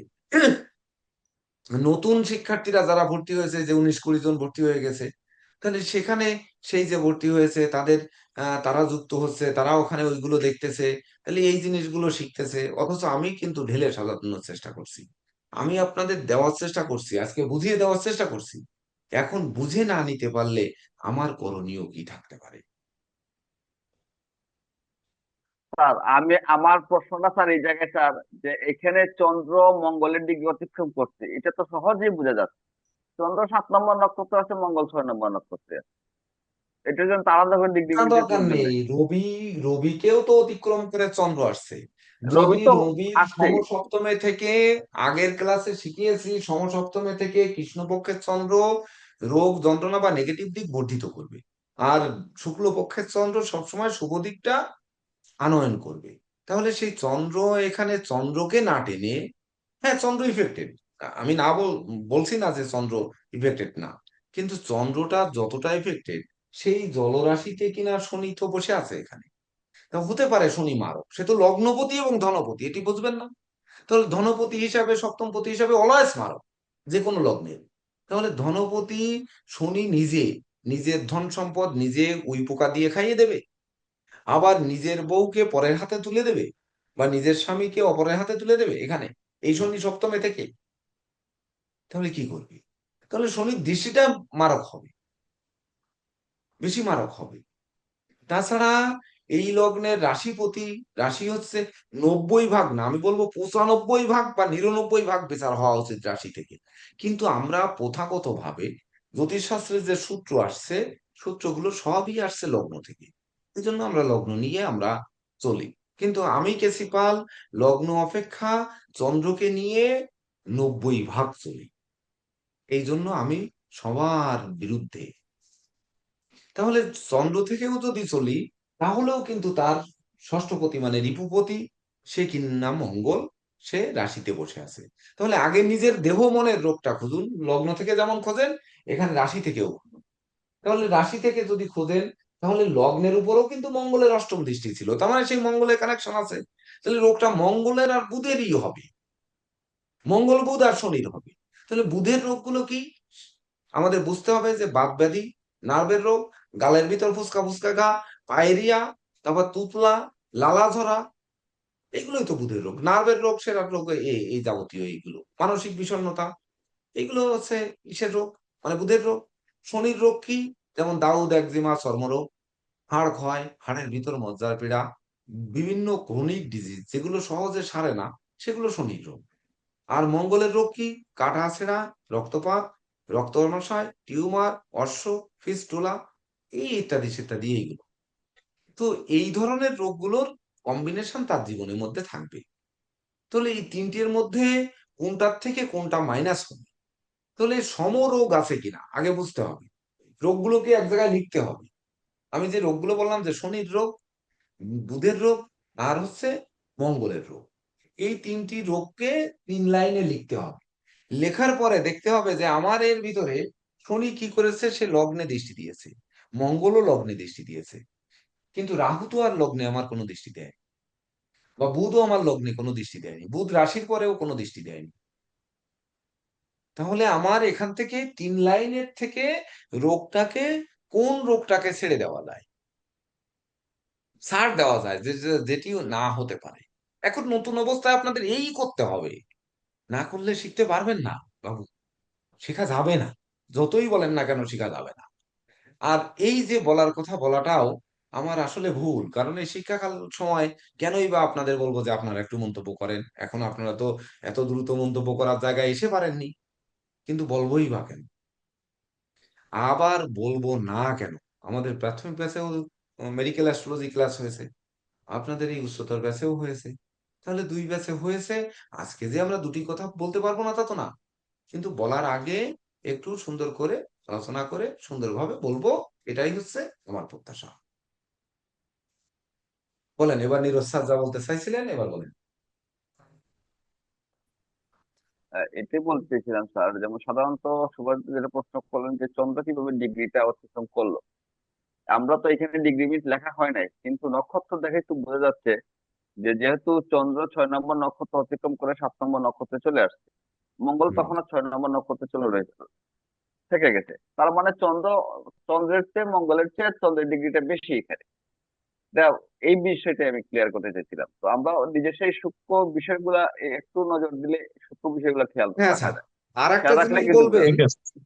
আর একটা জিনিস স্যার এখানে যুক্ত করে দেবেন, যে আমরা এই ব্যাচে যদিও আমরা ডিগ্রি দিয়ে শুরু করিনি, আগামী ব্যাচে আমরা নক্ষত্র সহ ডিগ্রি শুরু দিয়েই শুরু করব, প্রাথমিক ব্যাচ থেকে, যে ডিগ্রি মিনিট দিয়েই আমরা শুরু করব, যাত্রা করবো। এটা আমাদের আজকের দিনের সংকল্প, যে আগামী যে নতুন ব্যাচ আসছে, একেবারে প্রাথমিক ব্যাচের গোড়া থেকেই আমরা ডিগ্রি মিনিট দিয়ে শুরু করব। একটু আমার মতো করে চলতে হবে ওই ব্যাচটা, যে আহ, আমি বুঝবো যে আমাকে কিভাবে চলতে হবে, আর সেইভাবেই চলবে। চললে চলবে, না চললে না চলবে, এমন। না হলে আমাদের বন্ধ হয়ে যাবে, এরকম একটা কিছু হবে। তো ওই অনুযায়ী চললে আমাদের লাভ কি হবে? তখন কিন্তু ওই ডিগ্রি অনুযায়ী সঙ্গে সঙ্গে আমরা 7 নাম্বার নক্ষত্র মানে বৃহস্পতির দশা, তো বৃহস্পতির দশা কত বছর সে পার করে গেছে সেটি কিন্তু আমরা বুঝে ফেলবো সঙ্গে সঙ্গে, ওই ডিগ্রি দেখলে দেখলে সঙ্গে সঙ্গে বুঝে ফেলবো বৃহস্পতির দশার পরবর্তী দশা কি, বৃহস্পতির পরে শনির দশা। তাহলে বর্তমানে সে বৃহস্পতির দশা 16 বছর, 16 বছরে কতদিন ভোগ করেছে। কারণ বৃহস্পতি 10 ডিগ্রি তো আপনার এই ধত্তরি 7 নাম্বার নক্ষত্র পুনর্বসু তো 10 ডিগ্রি থাকে হচ্ছে আপনার মিথুনে, আর 3°20' থাকে কর্কটে। তাহলে 3°20' নিশ্চয়ই 16 বছরের, আহ যেহেতু চন্দ্র 7 নাম্বার নক্ষত্রে আছে, তাহলে ধরে নিলাম 5 বছর, 5 বছর থাকবে। ধরেন 5 বছর থাকলো বা 6 বছর থাকলো, এর বেশি আর থাকার সম্ভাবনা নেই। তো 6 বছর হলে 2006-এ জন্ম, তো বর্তমানে 20 বছর বয়স। তার পরবর্তী শনির দশা 19 বছর, না কত বছর? শনির দশা কত বছর? 19 বছর। 19 স্যার। উনি 19 বছর। 19। শুক্রের 20, তাহলে 19 বছর হলে 19 আর 6 25, তাহলে বয়স তো 20। তাহলে শনির দশা এখন চলছে। ওই ডিগ্রি থাকলে সঙ্গে সঙ্গে সে বুঝে যেত যে এই দশাটায় এখন কার অন্তর্দশা চলছে, তাহলে এখন রোগটা কি, এটি সেটি বুঝে ফেলতো। কিন্তু ডিগ্রি কি, যদিও আপনাদের অনেক চাপ দেওয়া হয়েছে, এটা আমি আর বলে বোঝাতে পারবো না যে কত চাপ দেওয়া হয়েছে, যে কারণে আমাদের অনেক শিক্ষার্থী ঝরে গেছে। আমাদের চাপ দেওয়া হয় নাই, আমরা এখানে ঘটনা না, হচ্ছে যে আপনাদের আমরা দেওয়া হয়েছে। অবহেলা করছি। হ্যাঁ, আমরা অবহেলা করছি, ব্যাপারটা হচ্ছে যে সেই হ্যাঁ। জায়গায়। তো এই চাপ আমরা কিন্তু আগামী ব্যাচে আরো বর্ধিত করব, এটি হচ্ছে বিষয়। এমনকি যদি উচ্চতর ব্যাচ চলে, তাহলে এমনকি আপনাদের ওই আগের অংশের যে অংশ রয়েছে সেটি প্রথম 5 ক্লাসের মধ্যে কভার করতে হবে, কভার করে তারপরে এসে উচ্চতর ব্যাচে ক্লাস করতে হবে। এবং প্রত্যেক ক্লাসের দিনে অন্তত 10 মিনিট কথা বলার প্রস্তুতি রাখতে হবে, একটানা 10 মিনিট। তাই তিনি বলতে পারবেন কি পারবেন না সেটি জানি না, কি আসতেছে সামনের নিয়ম নীতিতে, সেই নিয়ম নীতি বুঝবেন, যে আমাদের কারিকুলাম কি করা হয়েছে। সেই কারিকুলাম গুলো যখন সামনে পোস্ট করা হবে গ্রুপে, তখন বুঝবেন যে আমরা কি ক্লাস করব আর কি করব না, তখন বুঝে ফেলবেন। আর কোনো কিছু লাগবে না আমাদের, সেই অনুযায়ী চলতে হবে। তো নীরজ স্যার একটু সহযোগিতা করেন এবার ব্যাধি নির্ণয়ের ক্ষেত্রে, চিকিৎসায় জ্যোতিষ নিয়ে সবার সাথে একটু কথা বলেন। উপরন্তু যখনই আমরা ওই মিথুন রাশির হাত কোথায় দেখব, হাতে মিথুন রাশি কোথায়, মেষ বৃষ মিথুন এখানে, তাহলে মিথুন রাশি, আর যদি মঙ্গলের ক্ষেত্র দেখি তাহলে ওই মিথুনের সঙ্গে কোন কোন জায়গা দেখবো, এটি একটু ব্যাখ্যা করেন নীরজ স্যার। এখানে যেটা আপনারা আলোচনা শুনলেন, স্যার শুনলেন, আমি জাস্ট আপনাদেরকে সহযোগিতাটুকু করতে চাই। দেখেন স্যার কিন্তু ষষ্ঠ ষষ্ঠ ভাবটাকে আমরা নিছি ফার্স্ট টাইম, সেখানে কার কম্বিনেশন পাইছি? চন্দ্র এবং মঙ্গল। গুরুজির যে পয়েন্টটা ধরছেন সেটা হচ্ছে চন্দ্র তো মঙ্গল থেকে পার হয়ে আসছে, তাহলে আমি চন্দ্রকে কেন নিব? দ্বিতীয় কথা হচ্ছে ষষ্ঠ ভাব এবং ষষ্ঠ পতি, এই দুইজনই ষষ্ঠ ভাবের, আবার মঙ্গলকে কেন এখানে ইম্পর্টেন্স দেওয়া হলো? রাশি থেকে যদি আমরা একাদশ ভাবটা দেখি, দেখেন একাদশ ভাব, একাদশ অধিপতি মঙ্গল, আবার ষষ্ঠ অধিপতি মঙ্গল। আবার লগ্ন থেকে যদি দেখি, ষষ্ঠ ভাবে মঙ্গল, একাদশ পতি মঙ্গল। এই যে মঙ্গল, যার কারণে মঙ্গল এখানে ইম্পর্টেন্সটা নিয়ে আসছে। তাহলে বুধ কেন কেন ধরা হলো? ষষ্ঠ পতির কি কোনো ভূমিকা থাকবে না এখানে? ভূমিকা এই কারণেই আসছে, ষষ্ঠপতি এবং নবমপতি নবম স্থানে কেতু, বুধের ঘরে কেতু এখানে নবম, যদিও বুধ নবমপতি নবম স্থানকে কেতু এখানে একেবারে ডিস্ট্রয় করে দিচ্ছে। তাছাড়া বুধ রাহু দ্বারা পীড়িত হয়ে মারক শনি নক্ষত্রে থাকা রাহু দ্বারা পীড়িত হচ্ছে। তাহলে ষষ্ঠ মঙ্গল বুধ কানেকশন, শনি মারকপতি সেখানে লগ্নে দৃষ্টি দিয়ে রাখে। তাহলে আমার দেহ মনের প্রভাব পড়তে পারে, কে করতে পারে? মঙ্গল এবং বুধের কম্বিনেশন। এই বিষয়টা যদি আমি ইয়েতে যেতে চাই, হ্যাঁ, এখন মিলাবো যে আমি যেটা টার্গেট করতেছি সেই টার্গেটটা মিলাচ্ছে কিনা। সেই টার্গেট করতে এখন দেখতে হবে আমি হরস্কোপে যদি চলে যাই, মিথুন রাশির অবস্থা কি, এই জাতকের হাতে আঙ্গুলের তৃতীয় পর্ব যদি, প্রথম তর্জনীর তৃতীয় পর্বে যদি মিথুন রাশি হয়, তাহলে মিথুন রাশিতে মানে হাতের ষষ্ঠ পর্ব, লগ্নের ষষ্ঠ, সেখানে তার কোনো ধরনের তিল জব বা অশুভ চিহ্ন আছে কিনা। আমরা যেহেতু মঙ্গলকে টার্গেট করছি, মঙ্গলের ক্ষেত্রটা দেখবো, বুধকে টার্গেট করছি, বুধের ক্ষেত্রটা দেখবো, এবং সাথে সাথে মারক শনির যে শনি কিভাবে হাতে অবস্থান করতেছেন, তার এই পয়েন্ট, এই জায়গাগুলো চিহ্নিত করতে পারলে এবং তাদের সেইখানে কোনো অশুভ চিহ্নাদি থাকলে ধরে নিতে হবে আমার সম্ভাবনাটা হচ্ছে মঙ্গল শনি বুধ শুক্র, মঙ্গল শনি বুধ এবং লগ্ন, এই জায়গা থেকে আমার রোগ আসতে পারে। এখন আমাকে কম্বিনেশন করতে হবে কি রোগ আসতে পারে। যদি মঙ্গল শনির সাথে রোগ ধরি, আমি যদি ধরি, যদি দেহ মনে তার তাপটাকে দেখেন, লগ্নে কিন্তু মঙ্গলের দৃষ্টি আছে, শনির দৃষ্টি আছে, শনির দৃষ্টি আছে। হ্যাঁ জি বুধ স্যার। কিন্তু, হ্যাঁ, একটা জিনিস আমি যেটা টার্গেট করতেছি সেটা হচ্ছে বুধ নার্ভের কারক গ্রহ। হুম। আর যেহেতু মঙ্গল ষষ্ঠ থেকে লগ্নে দৃষ্টি দিচ্ছে, সেখানে মারক শনি দৃষ্টি দিচ্ছে, তাইলে এই লোকের যদি রক্ত সংক্রান্ত কোনো দোষ আমি ধরি, তাইলে তাইলে তার মস্তিষ্কে রক্তক্ষরণের একটা সম্ভাবনা থাকতে পারে। এটা হচ্ছে আমার আইডিয়া। মস্তিষ্ক রক্তক্ষরণের একটা সম্ভাবনা থাকতে পারে। যদি মস্তিষ্ক রক্তক্ষরণ হয়, তাহলে এইখানে হাতে তার ব্রেন লাইন একটা effect, সাথে মঙ্গলের ক্ষেত্রে ডিস্টার্ব থাকবে। এই মস্তিষ্কের রক্তক্ষরণ তাকে অনেকদিন ভোগাইতে পারে। যে মঙ্গল আর নার্ভের, মঙ্গল এবং বুধের কম্বিনেশন এখানে খুঁজি। আর শনিকে যদি নিয়ে আসি, শনি সেটাকে ক্রনিক করতে পারে, দীর্ঘদিন ভোগাইতে পারে। সেটা মনে হচ্ছে আমার অ্যানালাইসিস। আপনাদের অ্যানালাইসিস থাকতে পারে। আমি তো গুরুজি যদি মনে করে যে আমি যেটা আইডিয়া করতেছি সেটা হতে পারে। আবার রাশিকে যদি দেখি মঙ্গল দ্বারা এফেক্টেড, এখানে মঙ্গল ষষ্ঠ এবং একাদশ পতি, মঙ্গল বৃদ্ধি করবে। তার মানে রক্তদুষ্ট পীড়া, রক্ত সংক্রান্ত কোনো পীড়া তার থাকবেই। মঙ্গল কার নক্ষত্রে আছে? রাহুর নক্ষত্রে, অতি বৃদ্ধি হবে। সেই ক্ষেত্রে রাশিকে যদি আমি ধরি, তার লগ্ন, সেখানে তার এখানে রক্তক্ষরণ জাতীয় একটা বিষয় থাকবেই। তাহলে সেটা কার সাথে হইতে পারে? রাহু বৃদ্ধি করলো, রাহু কোথায় বসে আছে? দশমে। দশম, রাহু বসে আছে দশমে, সেও আবার শনি নক্ষত্রে বসে আছে। এখান থেকে শনি আবার দেখেন রাশি থেকে শনি কিন্তু আবার অষ্টম পতি।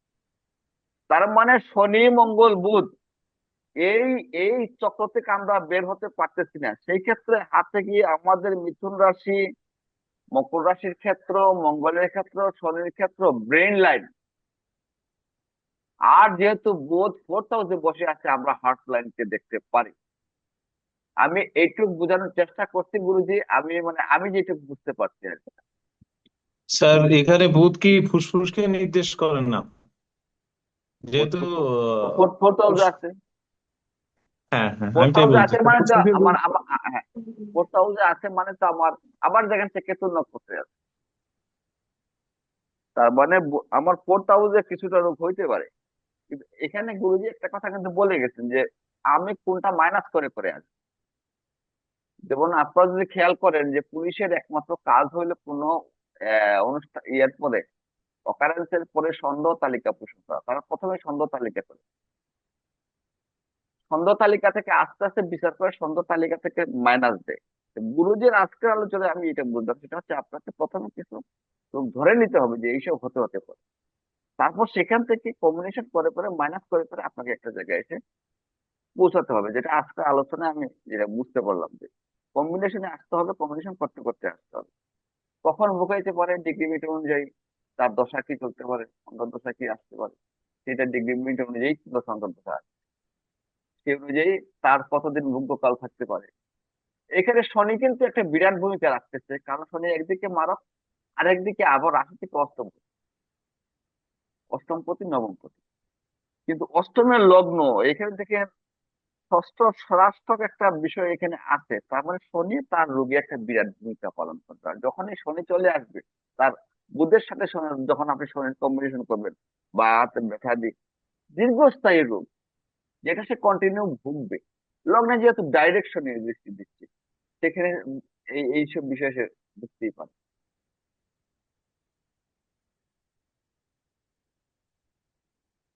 এইটুকু আমি আমি আমি যতটুকু বুঝতে পারছি আর কি, এটা বোঝানোর চেষ্টা করলাম। না আর স্যার চন্দ্রকে, খুব ভালো হয়েছে স্যার, আপনার বিশ্লেষণ অনেক সুন্দর হয়েছে। আর কি স্যার, শনির দৃষ্টি, মঙ্গলের দৃষ্টি, আর ষষ্ঠপতির যে অধিপতি গুলো যে জায়গায় বসে রয়েছে তাকে ইন্ডিকেট করা হয়েছে। আচ্ছা, হিমাংশু বাবু, আপনি তো হ্যাঁ অনেক দাদা। এক্সপার্ট। আপনার কাছ থেকে শিখতে চাই যে ধরেন এখানে বুধের রোগ আছে, চর্মরোগ আছে, স্নায়ু রোগ আছে, সুগন্ধা, সিস্টিক, সুগন্ধা, হ্যাঁ, সুগন্ধা, আপনি আবার করেন। আমি নেটওয়ার্ক আউট হয়ে গেছিলাম, কারেন্ট 4 বার নিচ্ছে, এখন পর্যন্ত 4 বার দিছে, 4 বার দিচ্ছে, এখন আবার নিয়ে গেছে। আমি শুনি নাই কি বলছেন, আবার শুরু থেকে বলে। হ্যাঁ, হ্যাঁ আপনি দাদা, আপনি শুনতে পাচ্ছেন না? হিমাংশু বাবু এক্সপার্ট, তাই হিমাংশু বাবুকে করতেছি। ও, তা আমিও তো শুনি হিমাংশু প্রথমে।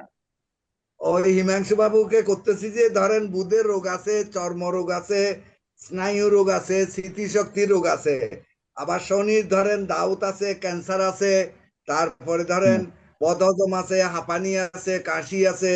এখন মঙ্গলের আছে কাটাছিড়ি আছে, রক্ত স্বল্পতা আছে, বসন্ত আছে, অনেকগুলো রোগ আছে। অশ্ব এখন আছে। সবগুলো রোগ কি এই জাতককে বলা যাবে? হিমাংশু বাবু বলেন। এই লগ্নে তখন বাঁচিয়ে দেবে হচ্ছে মঙ্গলের পরে আচ্ছা, বৃহস্পতির দৃষ্টি পড়েছে, এটি একটু বুঝতে হবে যে মঙ্গলের উপর বৃহস্পতির দৃষ্টি পড়েছে রাশির উপরে, স্বয়ং বৃহস্পতি। হতে পারে পাপ, আমি প্রথমেই বলেছি যে দুটি পাপ গ্রহের উপর একটি পাপ গ্রহ দৃষ্টি দিয়েছে। তাহলে পাপ গ্রহ দৃষ্টি দিল, পাপে পাপে তারা বন্ধুত্ব সৃষ্টি করেছে। সৃষ্টি করে মিথুনের মঙ্গল ট্যালেন্টেড হয়, মঙ্গল তার শক্তির বলে বেরিয়ে যাবেই, এ ব্যাপারে তাকে ঠেকানো যাবে না। তাহলে অপ্রতিরোধ্য, মঙ্গলের রোগ এখানে আসবে না। অপ্রতিরোধ্য গ্রহ উনি, ওনাকে প্রতিরোধ করা যাবে না। উনি উনি রাহুর নক্ষত্রে বসে থেকে এমনি দমিত হয়ে গেছে। দ্বিতীয় কথা হচ্ছে পাপ বৃহস্পতির দৃষ্টি পড়ার কারণে উনার শক্তি খর্ব হয়েছে, তার মানে উনারটা চলে যাবে এখান থেকে। কিন্তু বুধেরটা কোনোভাবে খর্ব হয়নি। বুধের গৃহে কেতু থাকার কারণে বুধের রোগগুলো জড়িয়ে থাকবে। মঙ্গল যেহেতু অপ্রতিরোধ্য গ্রহ, হ্যাঁ, মঙ্গলের রোগটা থাকবে না। থাকবে না। মঙ্গল, আমি মানে বলেছি হ্যাঁ মেষের হ্যাঁ মঙ্গল শক্তিশালী, বৃশ্চিকের মঙ্গল নতুন করে সাজায়। আর মঙ্গল শক্তিশালী হয় কর্কটে তুঙ্গস্থ হয়ে শক্তিশালী হুম হয়, আর হচ্ছে মকর ওই কর্কটে নিচস্থ হয়, মকরে গিয়ে তুঙ্গস্থ হয়। আর মিথুনের মঙ্গল ট্যালেন্টেড হয়, অর্থাৎ ও তার বলে মানে উনার নিজস্ব বলবত্তার উপর নির্ভর করে সে শক্তি সামর্থ্য দিয়ে রোগ প্রতিরোধ ক্ষমতা সে নিজেই সৃষ্টি করবে দেবগুরু বৃহস্পতির দৃষ্টি পড়ার কারণে। আবারও বলি, রাহুর নক্ষত্র থেকে সে তার মঙ্গলের যে নেগেটিভিটি ধ্বংস হয়ে গেছে। আবার বৃহস্পতির দৃষ্টি পড়ার কারণে সে আরো তাকে শুভ প্রভাব এনে দিয়েছে। এনে দেওয়ার কারণে ওই মঙ্গলের অংশকে বাদ দিয়ে দিতে হবে। ওই যে বললাম তাহলে তিনটা, এখানে আগে শোনেন শনি আর তারপরে উত্তর দেন। বুধেরটা আসবে। আগে শোনেন, আবার শোনেন, এটা একবার বলে গেছি, আবার শোনেন তারপরে উত্তর দেন। তখন দিছে। তিনটি গ্রহের রোগ লেখার পরে কোন রোগটা মাইনাস করবো, অর্থাৎ মঙ্গলেরটা মাইনাস করবো, কিন্তু বুধেরটা মাইনাস হওয়ার কোনো সুযোগ কিন্তু নেই। যখন বুধেরটা মাইনাস হওয়ার সুযোগ নেই, সেই বুধেরটাকে ইনফ্লুয়েন্স করছে স্বয়ং শনি। কিভাবে? শনি এদিকে ভাগ্যভাবে দৃষ্টি দিয়েছে, ভাগ্যে তার রোগ হ্যাঁ, বাঁধিয়ে দিয়েছে মারক। আবার শনি বুধের উপর দৃষ্টি দিয়েছে, অর্থাৎ বুধ আর শনির রোগগুলো তার হবে এখানে। রাইট। ঠিক আছে, স্যার ঠিক আরেকটা আছে। জিনিস যোগ করা যায় না স্যার? কালপুরুষের ষষ্ঠ ভাবটা হচ্ছে বুধের ঘর। আরে সেটা তো হয়েই রয়েছে, ওটার আর নতুন করার কি আছে? সেটা তো হয়েই রয়েছে, বুধ হলো ষষ্ঠপতি এবং আবার আঙ্গুলের দিকে নবমপতি। যদি একটু তাকাই স্যার, আপনার তর্জনী আঙ্গুলের প্রথম পর্বের ডিস্টারবেন্স দেখতে পাবো। তারপরে আপনার আহ, সিংহের আমরা আমরা যদি দেখি আহ মধ্যমা আঙ্গুলের নবম আমরা যে আসতেছি, আমরা যে সব- আলোচনায় আসতেছি। হৃদয় বাবু, বল। আপনার বলা ভালো হচ্ছে না, তাই আপনাকে থামিয়ে দিচ্ছি। উম মিষ্টি সুরে বলার চেষ্টা করবেন, একটু সাউন্ড যেন সবার সাউন্ডের মতো হয়। আগে একজনেরটা শুনবেন, আবার আপনারটা বলবেন, আপনারটাও কানে শুনবেন, শুনে কেমন হয় সেই অনুযায়ী বলবেন। যেমন আমিও জোরে কথা বলি, আপনিও জোরে কথা বললে তাহলে কেমন খারাপ শোনায়। এবার আমরা একটু হাতের দিকে আসবো। তো হাতের দিকে যখন আমরা আসতে যাব, তখন আমরা কি দেখব, যে ওই একই সঙ্গে আমরা ওখান থেকে কিন্তু মার্ক করলাম যে মঙ্গলকে এখান থেকে অনেকটা মুক্তি দিয়ে দেওয়া হলো, যে মঙ্গল বেরিয়ে গেল। তাহলে থাকলো শনি আর কে? বুধ। বুধ। তাহলে শনি আর বুধ, শনির ক্ষেত্রটা আমরা তখন দেখব। শনির ক্ষেত্র তো আর হাতে এঁকে দেখানো সম্ভব নয়। শনির ক্ষেত্রটি শুভ না অশুভ, সেটি কেমন সেটি আপনাদের উপলব্ধি করতে হবে। তার জন্য বিশেষ করে ওই আগামী ব্যাচে আমরা টার্গেট করতেছি যে কিভাবে ওই প্রজেক্টরে কিভাবে ওই আমি যেমন রেখা এঁকে বর্তমানে ভিডিও করতেছি ওই যেমন এই দাগ দিয়ে দিয়ে এইরকম যদি কোনোভাবে দেখানোর সিস্টেম থাকে, আমাদের অস্ত্রপাতি সব আছে, যদি আমার সৈন্যরা চালাতে পারে তাহলে নতুন কারিকুলামে এটা যুক্ত করা হবে আগামী বছর। এবছর আর পাচ্ছেন না, মানে আগামী জুলাই থেকে তারা পাবে। তখন দেখিয়ে দেওয়া হবে যে এই হাতে বিশেষ করে কি ধরনের রেখা থাকলে ওই রোগটি হতে পারে। কিন্তু এই শনি শুধু হাতে শনির ক্ষেত্রে যে রয়েছে তা তো নয়, ওই যে মকর আর কুম্ভ দুটি রাশি রয়েছে, সেই দুটি রাশি কিন্তু কনিষ্ঠ আঙ্গুলের এই যে চূড়ার পর্ব আর মাঝের পর্বে মকর আর কুম্ভ রয়েছে, ওটি আবার বুধের আঙ্গুলও। তাহলে বুধ আর শনিকে আমরা টার্গেট করছি। তাহলে বুধের রাশি কোনটা? মিথুন আর একটা কন্যা। তাহলে মিথুন পড়লো এখানে, আমাদের দাগ দিতে হবে, আপনারা সাথে সাথে হাত এঁকে দাগ দেবেন এই। আর হচ্ছে মিথুন, কর্কট, সিংহ, কন্যা, মানে এই রিং ফিঙ্গারের গোড়া। তাহলে রিং ফিঙ্গারের গোড়া আর দেখবো এই লিটল ফিঙ্গারের মিডিল এবং চূড়া, এই তিনটি জায়গা আমরা দেখে নেব একই সঙ্গে। এই জায়গা তিনটি যদি অশুভ মনে হয়, বিশেষ করে অধিক কালচে মনে হয়, একাধিক কর মনে হয়, একাধিক ক্রস মনে হয়, একাধিক কাটাকাটি মনে হয়, তখন এই জায়গাগুলোকে নেগেটিভ যদি মনে হয় তাহলে প্ল্যানেটের সাথে আমার রোগগুলো ঠিক আছে। আবার নিউমারোলজির সঙ্গে তার সম্পৃক্ততা আছে কিনা সেটি তখন দেখে নেব।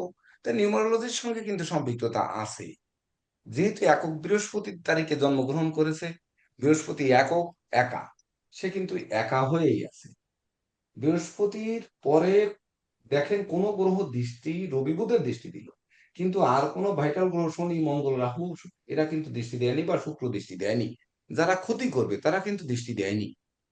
তাহলে বৃহস্পতির উপর দৃষ্টি দিল কে? রবি আর বুধের বুধাদিত্য যোগ যুক্ত হয়ে তারা মেষ রাশির বুধাদিত্য যোগ শুভ যোগ, মিথুনের বুধাদিত্য যোগ শুভ, কন্যার বুধাদিত্য যোগ শুভ এটা, আর হচ্ছে মেষের বুধাদিত্য এটা শুভ আমরা বলেছি। তাহলে শুভ বুধাদিত্য যোগ, হ্যাঁ রাহুর দৃষ্টি পড়ার কারণে বুধাদিত্য যোগ খর্ব হয়েছে, কিন্তু বুধাদিত্য যোগ মেষের যেহেতু আমরা শুভ বলেছি, সে শুভ তো কিছু হলেও রয়েছে, সে কিনা বৃহস্পতিকে দৃষ্টি দিয়েছে আর বৃহস্পতিও তাদেরকে দৃষ্টি দিয়েছে। তাহলে রাহু আবার বৃহস্পতির গৃহে শনি নক্ষত্রে মারক নক্ষত্রে থেকে সে তো দুর্বল হয়েছে, তার দৃষ্টি দিয়েছে। তাহলে বুধাদিত্য যোগ বহাল থাকবে না ওখানে? যদি বহাল থাকে তাহলে এই বৃহস্পতির দৃষ্টির কারণে মঙ্গল বেরিয়ে গেল। তখন আমরা হাতে ওই বৃহস্পতির আঙ্গুলের দোষ না খুঁজে বৃহস্পতির আঙ্গুলের গোড়ার পর্বটা দেখব, কারণ এটা মিথুন রাশির ঘর, এটা বুধ, এখানেও দেখতে হবে। বুধের ক্ষেত্র দেখবো, ওই মঙ্গলের ক্ষেত্রটা মুছে ফেলবো। আর মকর যেহেতু তার লগ্ন, অধিপতি শনি, এবং মকর আর কুম্ভ দুটোকেই দেখতে হবে শনির কারণে, যেহেতু তার দুটি ঘর, এই দুটি রাশির ক্ষেত্র এটা তাকে দেখে নেব। আর হচ্ছে কন্যায় কেতু, যেটা ভাগ্যে আমার রোগ নিয়ে আসছে, সেটি আমরা এখানে দেখব। দেখে তারপরে আমরা একটা সমতায় আসবো, এসে আমরা রোগগুলোকে নির্ণয় করে তাদেরকে ব্যাখ্যা দিয়ে দেব। বুঝতে পেরেছেন এবার?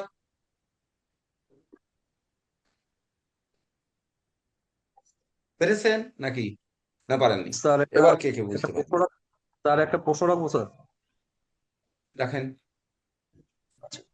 স্যার আমি এই জিনিসটা একটু ক্লিয়ার হতে চাই যে মেষ রাশিতে বুধ 1 নম্বর নক্ষত্রে আছে, কেতুর নক্ষত্রে। হুম, আবার কেতু কন্যা রাশিতে বুধের ঘরে বসে আছে।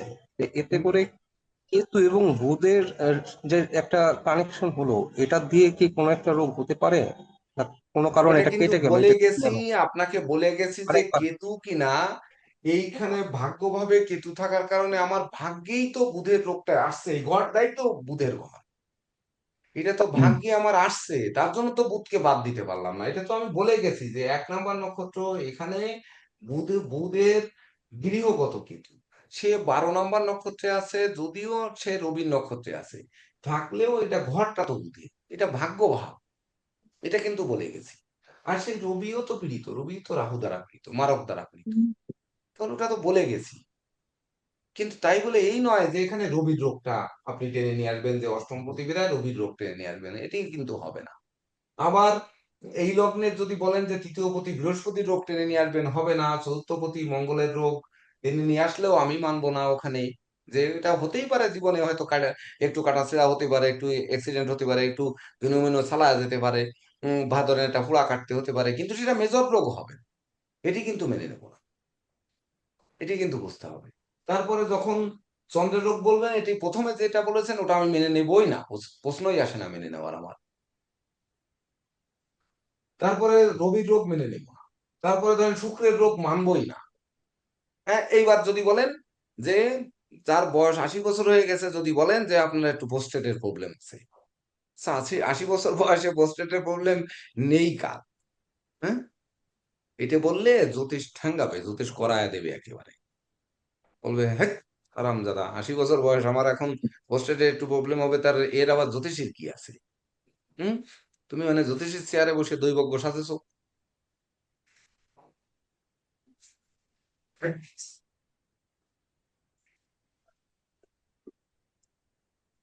বুঝলেন? তো দৈবজ্ঞ সাজলে হবে না। এবার জেকে দেব স্যার একটু বলে দেন যে এই প্ল্যানেটে তার জন্ম তারিখ হচ্ছে 3রা মে 2006, 12টা 50 AM জন্মগ্রহণ করেছে। ইনার এই রোগ ব্যাধি সম্পর্কে ইনরা কি করতে পারে, এর প্রতিকার পদ্ধতিতে ওনরা কিভাবে যেতে পারে? ঠিক আছে। রোগ দেখার তো স্যার তো অলরেডি আলোচনা করে ফেলেছেন। তো আমরা ষষ্ঠ ভাব থেকে রোগ দেখি এবং ষষ্ঠ পতিকে কেন্দ্র করে রোগ বিচারটা করে দেখি। আর অষ্টম ভাব হচ্ছে সেই রোগের স্থায়িত্ব আমরা নির্ধারণ করি যে রোগটা হবে, সেই রোগটা হচ্ছে কতটা স্থায়ী হবে আর কতটা হচ্ছে তাড়াতাড়ি কিউর হবে আর কি। আবার হচ্ছে দেখেন, কিছু আমি জেকে ক্ষেত্রে দেব স্যারের সাথে একটু কথায় কথায় যাব, দেখেন আপনারা কিভাবে শেখেন। যেমন হচ্ছে অষ্টম ভাব হচ্ছে রোগটা বর্ধিত করবে। ওই রোগকে কিন্তু চন্দ্র পিছনে ফেলে চলে আসছে অলরেডি শুক্লপক্ষে, হ্যাঁ স্যার। অর্থাৎ পিছনে ফেলে চলে আসছে। রোগ হলে মাতৃগর্ভ থেকে বিলীন হয়ে করে চলে আসছে রবির রোগ কিন্তু। বলেন জেকে দেব স্যার, ঠিক কিনা? হ্যাঁ ঠিক আছে স্যার। এই আমরা টক শোর আয়োজন করতেছি কেন, আজকে ব্যানার দেখালাম কেন, এত আয়োজন করতেছি। কয়জন করেছেন আপনারা? মোবাইলে করে করে টেস্ট করেছেন? আমরা সময় পাইনি, সময় পেলে কিন্তু বসে যেতাম, কিন্তু করিনি। আপনারা করছেন কিনা সেটা আপনারা জানেন। যাই হোক, জেকে দেব স্যার বলেন। আরেকটা বিষয় হচ্ছে যেমন আমরা ভাবেরও কিছু আপনার রোগ হতে পারে। ভাবের কি রকম রোগ হতে পারে, যেমন 12টা ভাব আছে। তো 12টা ভাব হচ্ছে কালপুরুষ রাশি চক্রের আপনার হচ্ছে 12টা অঙ্গ নির্দেশ করে। সেই অঙ্গের রোগ হতে পারে কিনা এর একটা ব্যাপার আছে। কিভাবে অঙ্গের রোগ আমরা নির্ধারণ করবো? এখানে হচ্ছে যখন কোনো একটি রাশিতে একাধিক পাপগ্রহের সংযোগ থাকে, তখন আপনার ওই যে ভাব, সেই ভাবকে আপনার কল্পনা চক্রে যে অঙ্গ নির্দেশ করে, সে অঙ্গে কম বেশি রোগ হতে পারে, বা হালকা পাতলা দুর্ঘটনা, ভেঙে যাওয়া টেঙে যাওয়া, এগুলো হতে পারে। আর কিরকম আমরা প্রথম থেকে যদি দেখি, যেমন দেখুন আপনার চতুর্থ ভাবে রবি বসে আছে তুঙ্গস্থ হয়ে, এটা পাপগ্রহ। আবার এখানে রাহুর দৃষ্টি আছে, ঠিক আছে। এখানে কিন্তু আবার ষষ্ঠপতি বুধ বসে আছে। তাহলে চতুর্থ ভাবে কিন্তু কি নির্দেশ করে? ভাব নির্দেশ করছে মা।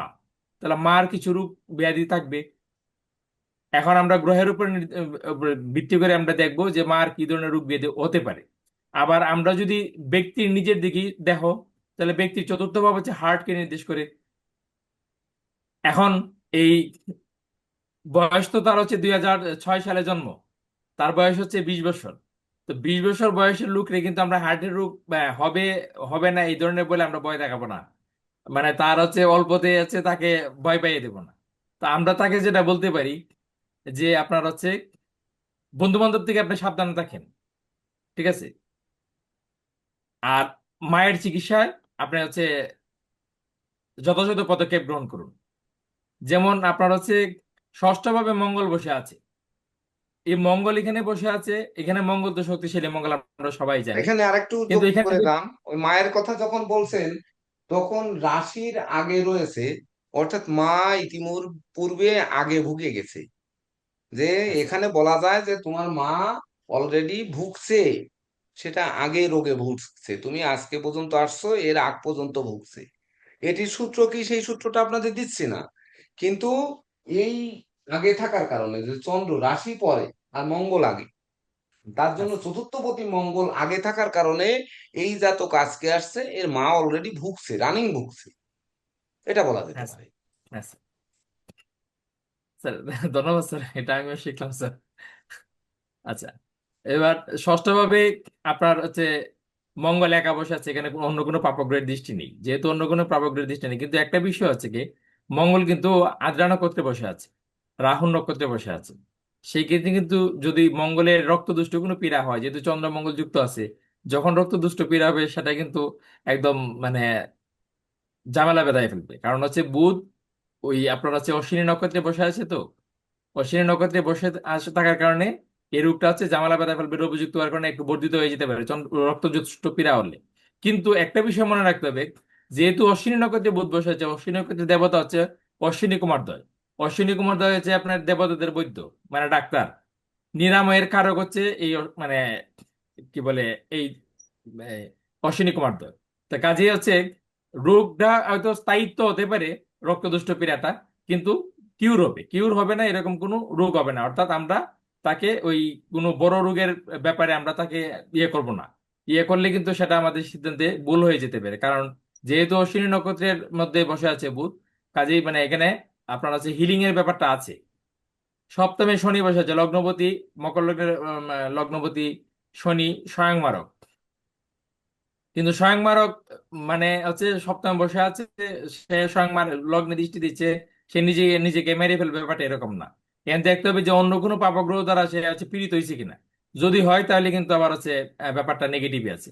তো এখানে দেখুন হচ্ছে রাহুর মেবি হচ্ছে সপ্তম, অষ্টম, নবম দৃষ্টি পড়ছে এই শনির উপরে। যেহেতু রাহুর নবম দৃষ্টি পড়ছে, শনি রাহুর একটা সংযোগ সৃষ্টি হলো সপ্তম ভাবে। সপ্তম ভাব হচ্ছে আমাদের শরীরের প্রাইভেট পার্টকে নির্দেশ করে। তো এই জায়গায় হচ্ছে তার অসুস্থতা হওয়ার সম্ভাবনা আছে। ঠিক আছে, আবার কালপুরুষ রাশি চক্রে কিন্তু চতুর্থ ভাব এটা, কর্কট রাশি হচ্ছে চতুর্থ ভাব। দেখুন আমরা যদি 2 দিয়ে 4 মেলাই, কালপুরুষ রাশি চক্রে চতুর্থ ভাব আর লগ্নের চতুর্থ ভাব, দুটো জায়গায় পীড়িত। তাহলে এই যে দুইটা জায়গায় পীড়িত হইলাম, আমরা মোটামুটি কিন্তু একটা পর্যায়ে চলে আসছি যে ওনার মানে আপনার হার্টের একটা ব্যাপার আছে। ঠিক আছে, তো আমরা হচ্ছে ওনার যদি অভিভাবক সাথে এসে থাকে এই 20 বছরের লোকের, তাহলে তাকে আমরা একটু সতর্ক দিতে পারি যে আপনার হচ্ছে আমরা দুই দিক থেকে হার্টের সমস্যার একটা ব্যাপার আমরা দেখলাম। কেন দুই দিক থেকে দেখলাম? একটা হচ্ছে লগ্ন চতুর্থ ভাব, এখানে হচ্ছে রাহু রবির সংযোগ, আর হচ্ছে রূপপতি এখানে গিয়ে বসে আছে। আর লগ্নের সপ্তম ভাব, যেটা হচ্ছে কালপুরুষ রাশি চক্রের চতুর্থ ভাব, এই জায়গা হচ্ছে রাহু শনির সংযোগ। এইভাবে আমরা কিন্তু আপনার হচ্ছে রোগটাকে গভীর বিশ্লেষণের মাধ্যমে আমরা লিখতে পারি, বলতে পারি। আর কেন আমি গভীর বিশ্লেষণের ব্যাপারটা তুলে ধরলাম, কারণ ভবিষ্যতে আপনারা কুষ্টি তৈরি করবেন, কুষ্টি তৈরি করলে তো আপনার হচ্ছে ডিটেলস লিখে দিবেন আপনি। তো ডিটেলস যখন আপনি লিখে দিবেন তখন আপনার এই বিষয়গুলো বিবেচনায় নিতে হবে। এখানে দেখুন নবম ভাবে কেতু বসে আছে, তো নবমে কেতু আমরা জানি শুভ ফলদাতা হয়। এই নবম ভাবে কেতু বসেছে, এখানে শনির তৃতীয় দৃষ্টি আছে। তাহলে কেতু এবং শনির একটা সংযোগ সৃষ্টি হলো, আবার রাহুর কিন্তু এখানে দৃষ্টি আছে। তো নবম ভাব কালপুরুষ রাশি চক্রের আপনার ষষ্ঠ ভাব, রোগের ভাব, পীড়িত। আর ব্যক্তির যে রোগের ভাব সেটা হচ্ছে মঙ্গল দ্বারা পীড়িত। মানে এখানে মঙ্গল বসে আছে, পাপগ্রহ মঙ্গল বসে আছে, আদ্রা নক্ষত্রে বসে আছে, পীড়িত। তো এই লগ্নের চন্দ্র কিন্তু এই লগ্নের শুভকারক গ্রহ না, সেও ষষ্ঠ ভাবে গিয়ে বসে আছে। তাও আবার বৃহস্পতি নক্ষত্রে, বৃহস্পতি কিন্তু এই লগ্নের শুভকারক গ্রহ না। তাইলে কালপুরুষ রাশি চক্রের ষষ্ঠ ভাব পীড়িত, ব্যক্তির লগ্নের ষষ্ঠ ভাব পীড়িত, তাহলে ব্যক্তির কিন্তু রোগ হবেই। আমরা এই জিনিসটা নিশ্চিত হয়ে গেলাম এই দুইটা ভাব বিচার করে যে ব্যক্তির রোগ হবেই। এখন নবম ভাবে যে বসে আছে, নবম ভাবে বসে আছে কেতু, এবং শনি দৃষ্টি দিল, তৃতীয় দৃষ্টি দিল, তাহলে তার কিন্তু পিতারও রোগ হতে পারে, তার পিতারও রোগ হতে পারে। এবং পিতার রোগ কতটুকু হবে কতটুকু হবে না এটা যদি আমরা দেখতে চাই, তাহলে যেমন পিতৃকারক গ্রহ রবিকে আমরা দেখবো, সে রবি পীড়িত আছে রাহুর দৃষ্টির কারণে। আবার হচ্ছে আপনার এই দশম রোগ ভাবে, বর্ধিত কারক, রোগ বর্ধিত হ্যাঁ কারক সেটা হোক। হ্যাঁ স্যার, আবার দশম ভাবে আপনার হচ্ছে যে বৃহস্পতি বসে আছে, এই বৃহস্পতির উপরে রাহু বা ইয়ের কোন দৃষ্টি নাই, তবে নবম ভাবে আবার মঙ্গলের চতুর্থ দৃষ্টিও আছে। তো সেক্ষেত্রে তার পিতারও কিন্তু একটা রোগের একটা ঝামেলার একটা ব্যাপার কিন্তু এখানে আছেই। স্যার একটা জিনিস আপনাকে একটু যুক্ত করে দিতে বলতেছি। হ্যাঁ স্যার। ধরেন রোগ এই দুনিয়ায় নেই, কার সবার আছে। এমন কি বলতে পারবে যে তার বাবা একটা প্যারাসিটামল খায়নি, বা ধরেন একটা আমাশার ওষুধ খাইনি বা একটা না ইয়ের ওষুধ খাইনি, এগুলো কিন্তু এমন একটা বিষয় না। এমনকি তার মা ও অসুস্থ, রানিং হয়েছে, ধরেন হয়েছে, আমি বললাম এখানে, কিন্তু রোগ হয়নি, কার হয়েছে, এমনকি তারও হবে। মেডিকেল অ্যাস্ট্রোলজি মানে রোগ হবে, না হলে মেডিকেল অ্যাস্ট্রোলজির সৃষ্টি হয়েছে কেন? কিন্তু রোগ মুক্তির উপায় কি? রোগটা আমাদের এই যে সৃষ্টি হলো, সেখান থেকে আমাদের বেরিয়ে আসার জন্য পরামর্শটা আমাদের কি ধরনের হবে? যেহেতু আমরা এখন প্র্যাকটিক্যাল জগতের দিকে আমরা ধাবিত হচ্ছি, সেহেতু সেইভাবে বলতে হবে যে স্যার, কথাগুলো কি এখানে হবে। হচ্ছে স্যার আমি একটু বলছি স্যার, আমরা এই অবস্থাটা থেকে এই তো সিদ্ধান্তে বসলাম স্যার যে তার মার রোগ হবে, তার নিজের রোগ হবে, তার পিতার রোগ হবে, তার আরেকটি সমস্যা হবে স্যার, এটা আমরা সিদ্ধান্তে বসলাম স্যার। এখন আমরা ব্যক্তি আমার কাছে যখন আসলো স্যার, তখন আমরা যখন দশান্তর দশাটা বিচার করব, দশান্তর দশায় যদি স্যার আমি ধরেন স্যার যদি অষ্টম ভাবে অ্যাক্টিভ হয়, অষ্টম ভাব হচ্ছে স্যার নবমের দ্বাদশ, সেক্ষেত্রে কিন্তু তার পিতার জটিল রোগে আক্রান্ত হওয়ার একটা সম্ভাবনা থেকে যায়। আমরা কিন্তু এই বিষয়টা তাকে বলে দিতে পারি যে আপনার পিতার এই মুহূর্তে জটিল রোগ চলছে বা জটিল রোগ হবে, এবং এই রোগের দ্বারা আপনার পিতা যেহেতু অষ্টম ভাব একটি নবমের দ্বাদশ, মানে পিতার কিন্তু স্যার মানে একটা অ্যাক্সিডেন্ট হয়ে যেতে পারে। এই বিষয়টা কিন্তু সামনে চলে আসে স্যার। আবার ওই এখানে সময় স্যার যদি একটা স্যার কথা তৃতীয় আছে, ভাব আমরা অ্যাক্টিভ পাই যেহেতু, তখন কত না বিচার। স্যার, আর একটু কথা আছে। একইভাবে আমরা প্র্যাকটিক্যাল জগতে যাচ্ছি, মায়ের কথা বললাম, অলওয়েজ সে ভুগছে, এখন আমরা দেখতে পাচ্ছি ভুগছে, বাবারও জটিল রোগ হতে পারে। এইরকম ওই জায়গাটাকে আমরা ভাষাকে একটু সংশোধন করতে পারি যে বাবার যে রোগ ব্যাধিগুলো হবে সেগুলো কিন্তু সহজে সারবে না, হ্যাঁ স্যার। এই জিনিসটাকে আমরা বলে দিতে পারি। হ্যাঁ স্যার, ভাষাটা সুন্দর হয় স্যার, হ্যাঁ, ভাষাশৈলীর একটা তাহলে ব্যাপার ভাষাটাকে অবশ্যই আছে যদি স্যার। আমরা ওইভাবে বলি যে মা অলরেডি অসুস্থ আছে, কিন্তু বাবার অসুস্থতা দেখা যাচ্ছে সে দেখা যাচ্ছে না, কিন্তু তার অসুস্থতাটা সহজে মুক্তি না, হবে বা না। এটা কিউরেবল না। এভাবে ভাষাটাকে একটু সংযত করে আমরা বলতে পারি। হ্যাঁ স্যার, রাইট স্যার। হুম, তারপরে আচ্ছা, এই পর্যায়ে এখানে মূল যে বিষয়টা স্যার, যেহেতু মকর লগ্নের লগ্নপতি শনি স্বয়ংমারক, সে তার নিজ নক্ষত্রে বসে আছে স্যার সপ্তমে। তো আমরা তো ব্যক্তিগত একটা কার্মিক থিওরি দিতে পারি যে রোগ টুক মুক্তির জন্য আমরা তো প্রতিকার বিধান তো করবোই স্যার, এটা তো হুম, কনফার্ম একটা করবো। আর তাকে আমরা বলতে পারি যে আপনার হচ্ছে পুষ্য নক্ষত্র যেহেতু অন্যকে পোষণ করে, আর তার হচ্ছে যে প্রতীক হচ্ছে গাভীর দুধের বাট, দেবতা হচ্ছে বৃহস্পতি, তাহলে হচ্ছে ব্যক্তি যদি জ্ঞান থাকে তাহলে জ্ঞান দ্বারা অন্যকে পোষণ করবে, যদি অর্থ থাকে অর্থের দ্বারা অন্যকে পোষণ করবে। আহ, সে পোষণ করার যতটুকু ক্ষমতা তার আছে স্যার, সে অন্যকে পোষণ করবে, মানে সপ্তম ভাব হচ্ছে অপরপক্ষ অপোনেন্ট অন্যকে পোষণ করবে। এবং সে যখন বিবাহিত হবে, অবশ্যই মানে সে বিবাহিত জীবনে রেসপন্সিবল পার্সন তার হতে হবে, এবং হচ্ছে তার হচ্ছে সহধর্মিণীর প্রতি দায়িত্বশীল আচরণ করতে হবে। তবে হচ্ছে তার সবকিছুকে আহ, মোকাবেলা করে সামনে এগিয়ে যাওয়ার একটা সুযোগ সৃষ্টি হবে স্যার। এই উপদেশটুকু আমি দেবো আর কি স্যার, স্যার এই ব্যক্তিদের। ধন্যবাদ। এবার আপনাদের পক্ষ থেকে যে বলবেন, এক একজন করে বলতে পারেন, তিনজনকে বলার সুযোগ আমরা দিতে পারি, বলেন। কোনো ব্যাচ বলে কোনো কথা নেই, যে কোনো ব্যাচে যে কেউ তিনজনকে বলার সুযোগ দিতে পারি, বলেন।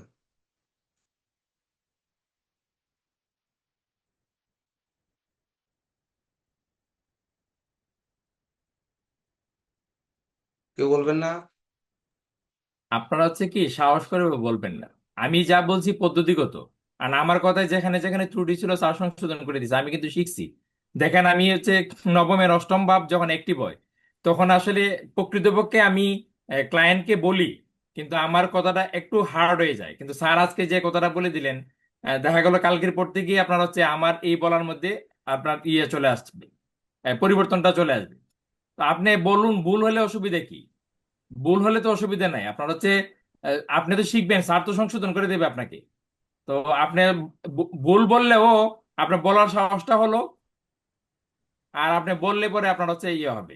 তবে একবারে অযৌক্তিক কোনো কথা আবার বলা ঠিক না, পদ্ধতিগত ভাবে বলুন। আপনারা যে এই পর্যন্ত তো অনেক শিখছেন, সিস্টেমেটিক ওয়েতে কথা বলুন, স্যার হচ্ছে সংশোধন করে দেবে, দেখবেন আপনার নিজের জ্ঞানটাই আরো সমৃদ্ধ হচ্ছে।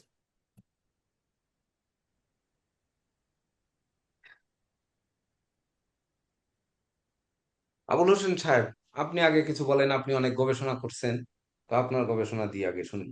এবং ধরেন একটা বড় প্রতিষ্ঠান, বাংলাদেশের সব থেকে প্রাচীন এবং প্রাচীন শাস্ত্র জ্যোতিষ, সেই প্রতিষ্ঠানে আমাদের স্যার আমি এখন আপনার ইঞ্জিনিয়ার আবুল ছাত্র হোসেন স্যার, সাহেব, আমি এখন হ্যাঁ, আপনার ছাত্র। ওখান থেকে যেহেতু শিক্ষা নিয়ে আসছেন, তো তানরাও আমার স্যার। এমনকি বাংলাদেশে এমন কোনো জ্যোতিষ নেই যে জ্যোতিষের শিক্ষা প্রতিষ্ঠান সেটি নয়, এমন কোনো জ্যোতিষ বাংলাদেশে নেই। কারণ হচ্ছে 2018 সালে আহ, জন্ম নেয় হচ্ছে Bangladesh national academy of astrology বা বাংলাদেশ ন্যাশনাল অ্যাস্ট্রোলজার সোসাইটি। এর আগে বাংলাদেশে একটি মাত্র প্রতিষ্ঠান ছিল, সেটি হচ্ছে বাংলাদেশ অ্যাস্ট্রোলজার সোসাইটি, যেটি আজ 55 বছর তার বয়স পার করে ফেলেছে। 55 না 51, 52 বছর পার করে ফেলেছে। তো সেখানে আহ ছাত্র নেই এমন কোনো জ্যোতিষ বাংলাদেশে নেই অদ্যাবধি পর্যন্ত। এটি আমি নিজেও কিন্তু ওইখানের শিক্ষার্থী, যদিও আমি কোনো জায়গায় ক্লাস করা শিক্ষার্থী না, এটা তো বলেছি। এমনকি একটা না 15 মিনিট কখনো কোথাও শিখিনি, এটাই চূড়ান্ত সত্য কথা। তো তথাপিও আমি, যেহেতু অনেকে বলছে না, তা আবুল হোসেন সাহেব আপনি একটু বলেন।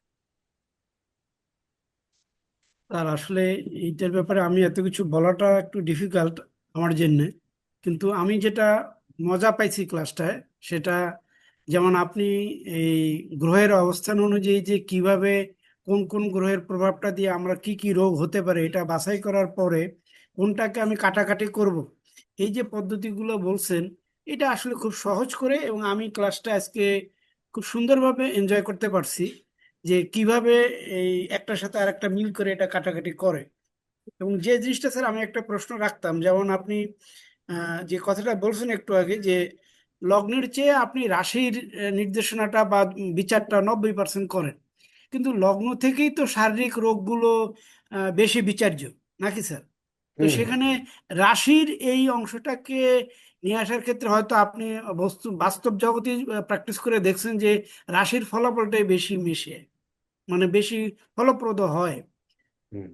আমি এই আপনি বলার সাথে সাথে এখানে আমি যেটা দেখলাম যে বিভিন্ন লগ্নে কি কি রোগ নির্দেশ করবে, এবং তার কোনটার সাথে কোনটার কম্বিনেশন হইলে কোন কোন রোগগুলো বৃদ্ধি পায় এবং কোনগুলা কাটা যায়, এগুলো একটু আমি চেক আপ করে দেখলাম। সেক্ষেত্রে আহ, আমি স্যার ওইরকম জয়ন্তদা স্যার যেভাবে এক্সপ্লেইনটা করছে ওইটা আমি করতে পারবো না এখন, কিন্তু আমি এই জিনিসটা বুঝতে পারছি যে কোন জায়গা দিয়ে কোনটার সাথে মিল দিয়ে আমি এটা বের করতে পারবো, এবং গ্রহের রোগগুলো যদি আমার জানা থাকে তাহলে আমি এটার প্রভাব বিচার করে এটা বের করতে পারবো আর কি, এইটুকু আমি স্যার ধরতে পারছি। তাহলে এই যে আমি যে স্বপ্ন দেখছি যে অদূর ভবিষ্যতে বা সামনের ব্যাচ থেকে আমাদের যে কারিকুলামটা হবে, যে আমি এখানে কিন্তু কথাটা ফাঁস করে ফেলেছি, যেহেতু ফাঁস করে ফেলেছি সেহেতু একটু বলে যাই। যে যে কথা বললাম যে একই সঙ্গে আমরা যদি এখানে নির্ণয় যখন করব যে শনি আর বুধের রোগটা এখানে কনফার্ম হবে, আমরা কনফার্ম জি হয়ে গেলাম যে এই দুটি রোগ হবে, জি তখন তার হাতে কি ধরনের রেখা থাকতে পারে সেটি আমরা অঙ্কিত করে এই জায়গাগুলোকে চিহ্নিত করে যদি বোঝাতে পারি, তাহলে সেটিকে আমরা কি একেবারে গুরুগৃহে শিক্ষার মতো নিতে পারবো কিনা, বা স্যার হ্যাঁ হ্যাঁ, একটি অবশ্যই নেওয়া বড় পারবো যাবে কথা, স্যার, নেওয়া যাবে, নিশ্চয়ই নেওয়া যাবে। একটি স্যার, বড় নেওয়া কথা যাবে। ফাঁস করে ফেলেছি, সেটিও একটু, যেহেতু ফাঁস করে ফেললাম যে কি আসবে, যদিও আপনারা মনে করছেন যে স্যার মনে হয় এটা টোপ দিচ্ছে, কিন্তু টোপ না। এটা বুঝতেই পারবেন যে আমার আগামীর সজ্জন, মানে কিভাবে আমি সাজিয়েছি আগামীর জন্য। তো সেটিকে এটা তো যখন আমরা সামনে যদি আনতে পারি, তাহলে মানে সনাতন অ্যাস্ট্রোলজিক্যাল কোচিং সেন্টার কি কি নিয়ে চিন্তা করছে, আর আপনারা কাদের নিয়ে চিন্তা করছেন। এখন যুগ হচ্ছে এআই যুগ। তো এই যুগে এসে আপনারা কেন পিছিয়ে থাকবেন, আর আমরাই বা কেন পিছিয়ে থাকবো? তাহলে আমরা যদি অগ্রসর হতে পারি, তাহলে আপনারা কেন একটু অগ্রসর হবেন না? এই যে জে কে দেব স্যার বললেন যে আমি আজকের থেকে এই ভাষাটাকে এইভাবে সংশোধন করব, কারণ মায়ের কথাটা বললাম এটা অবধারিত, বাবার কথাটাও বললে তাহলে লোকটা তো ভেঙ্গেই যাবে। আবার আমিও বললাম যে রোগ হয় না কার, আমি আরো একটু থামিয়ে গেলাম, কারণ হচ্ছে বর্তমান সময় এই গত সপ্তাহ থেকে প্রত্যেকটা ক্লাস আমাদের, এখন থেকে পরীক্ষার প্রস্তুতিমূলক ক্লাস, প্রত্যেকটা ক্লাস একেবারে পরিপূর্ণ অংশ সোশ্যাল মিডিয়ায় প্রকাশিত হবে এখন থেকে। এখন না, মানে আরো 3টা ক্লাস আগের থেকে, মানে গত সপ্তাহ থেকে, এবং ফুল পার্টটা ছেড়ে দেওয়া হচ্ছে। আগে তো কিছু পার্ট ছাড়তাম, অর্ধেক পার্ট ছাড়তাম আর অর্ধেক রেখে দিতাম। এখন কিন্তু সেটি আর এই ক্লাসগুলো রাখবো না। কারণ হচ্ছে আপনার জ্যোতিষ হবে না, আপনাদেরও পরিস্থিতি দরকার, আমাদেরও শিক্ষার্থী দরকার। তো দুজনের দরকার বিধায় আমরা এটি ছেড়ে দিচ্ছি। তো সেই ছেড়ে দেওয়ায় আমাদের যে মনোবৃত্তি বা আমাদের যে চিন্তা চেতনা, সেই চিন্তা চেতনার জায়গায় আসলে আমরা ভুল করছি কিনা, যদি আমরা ভুল করি সেটিও আপনাদের তুলে ধরতে হবে।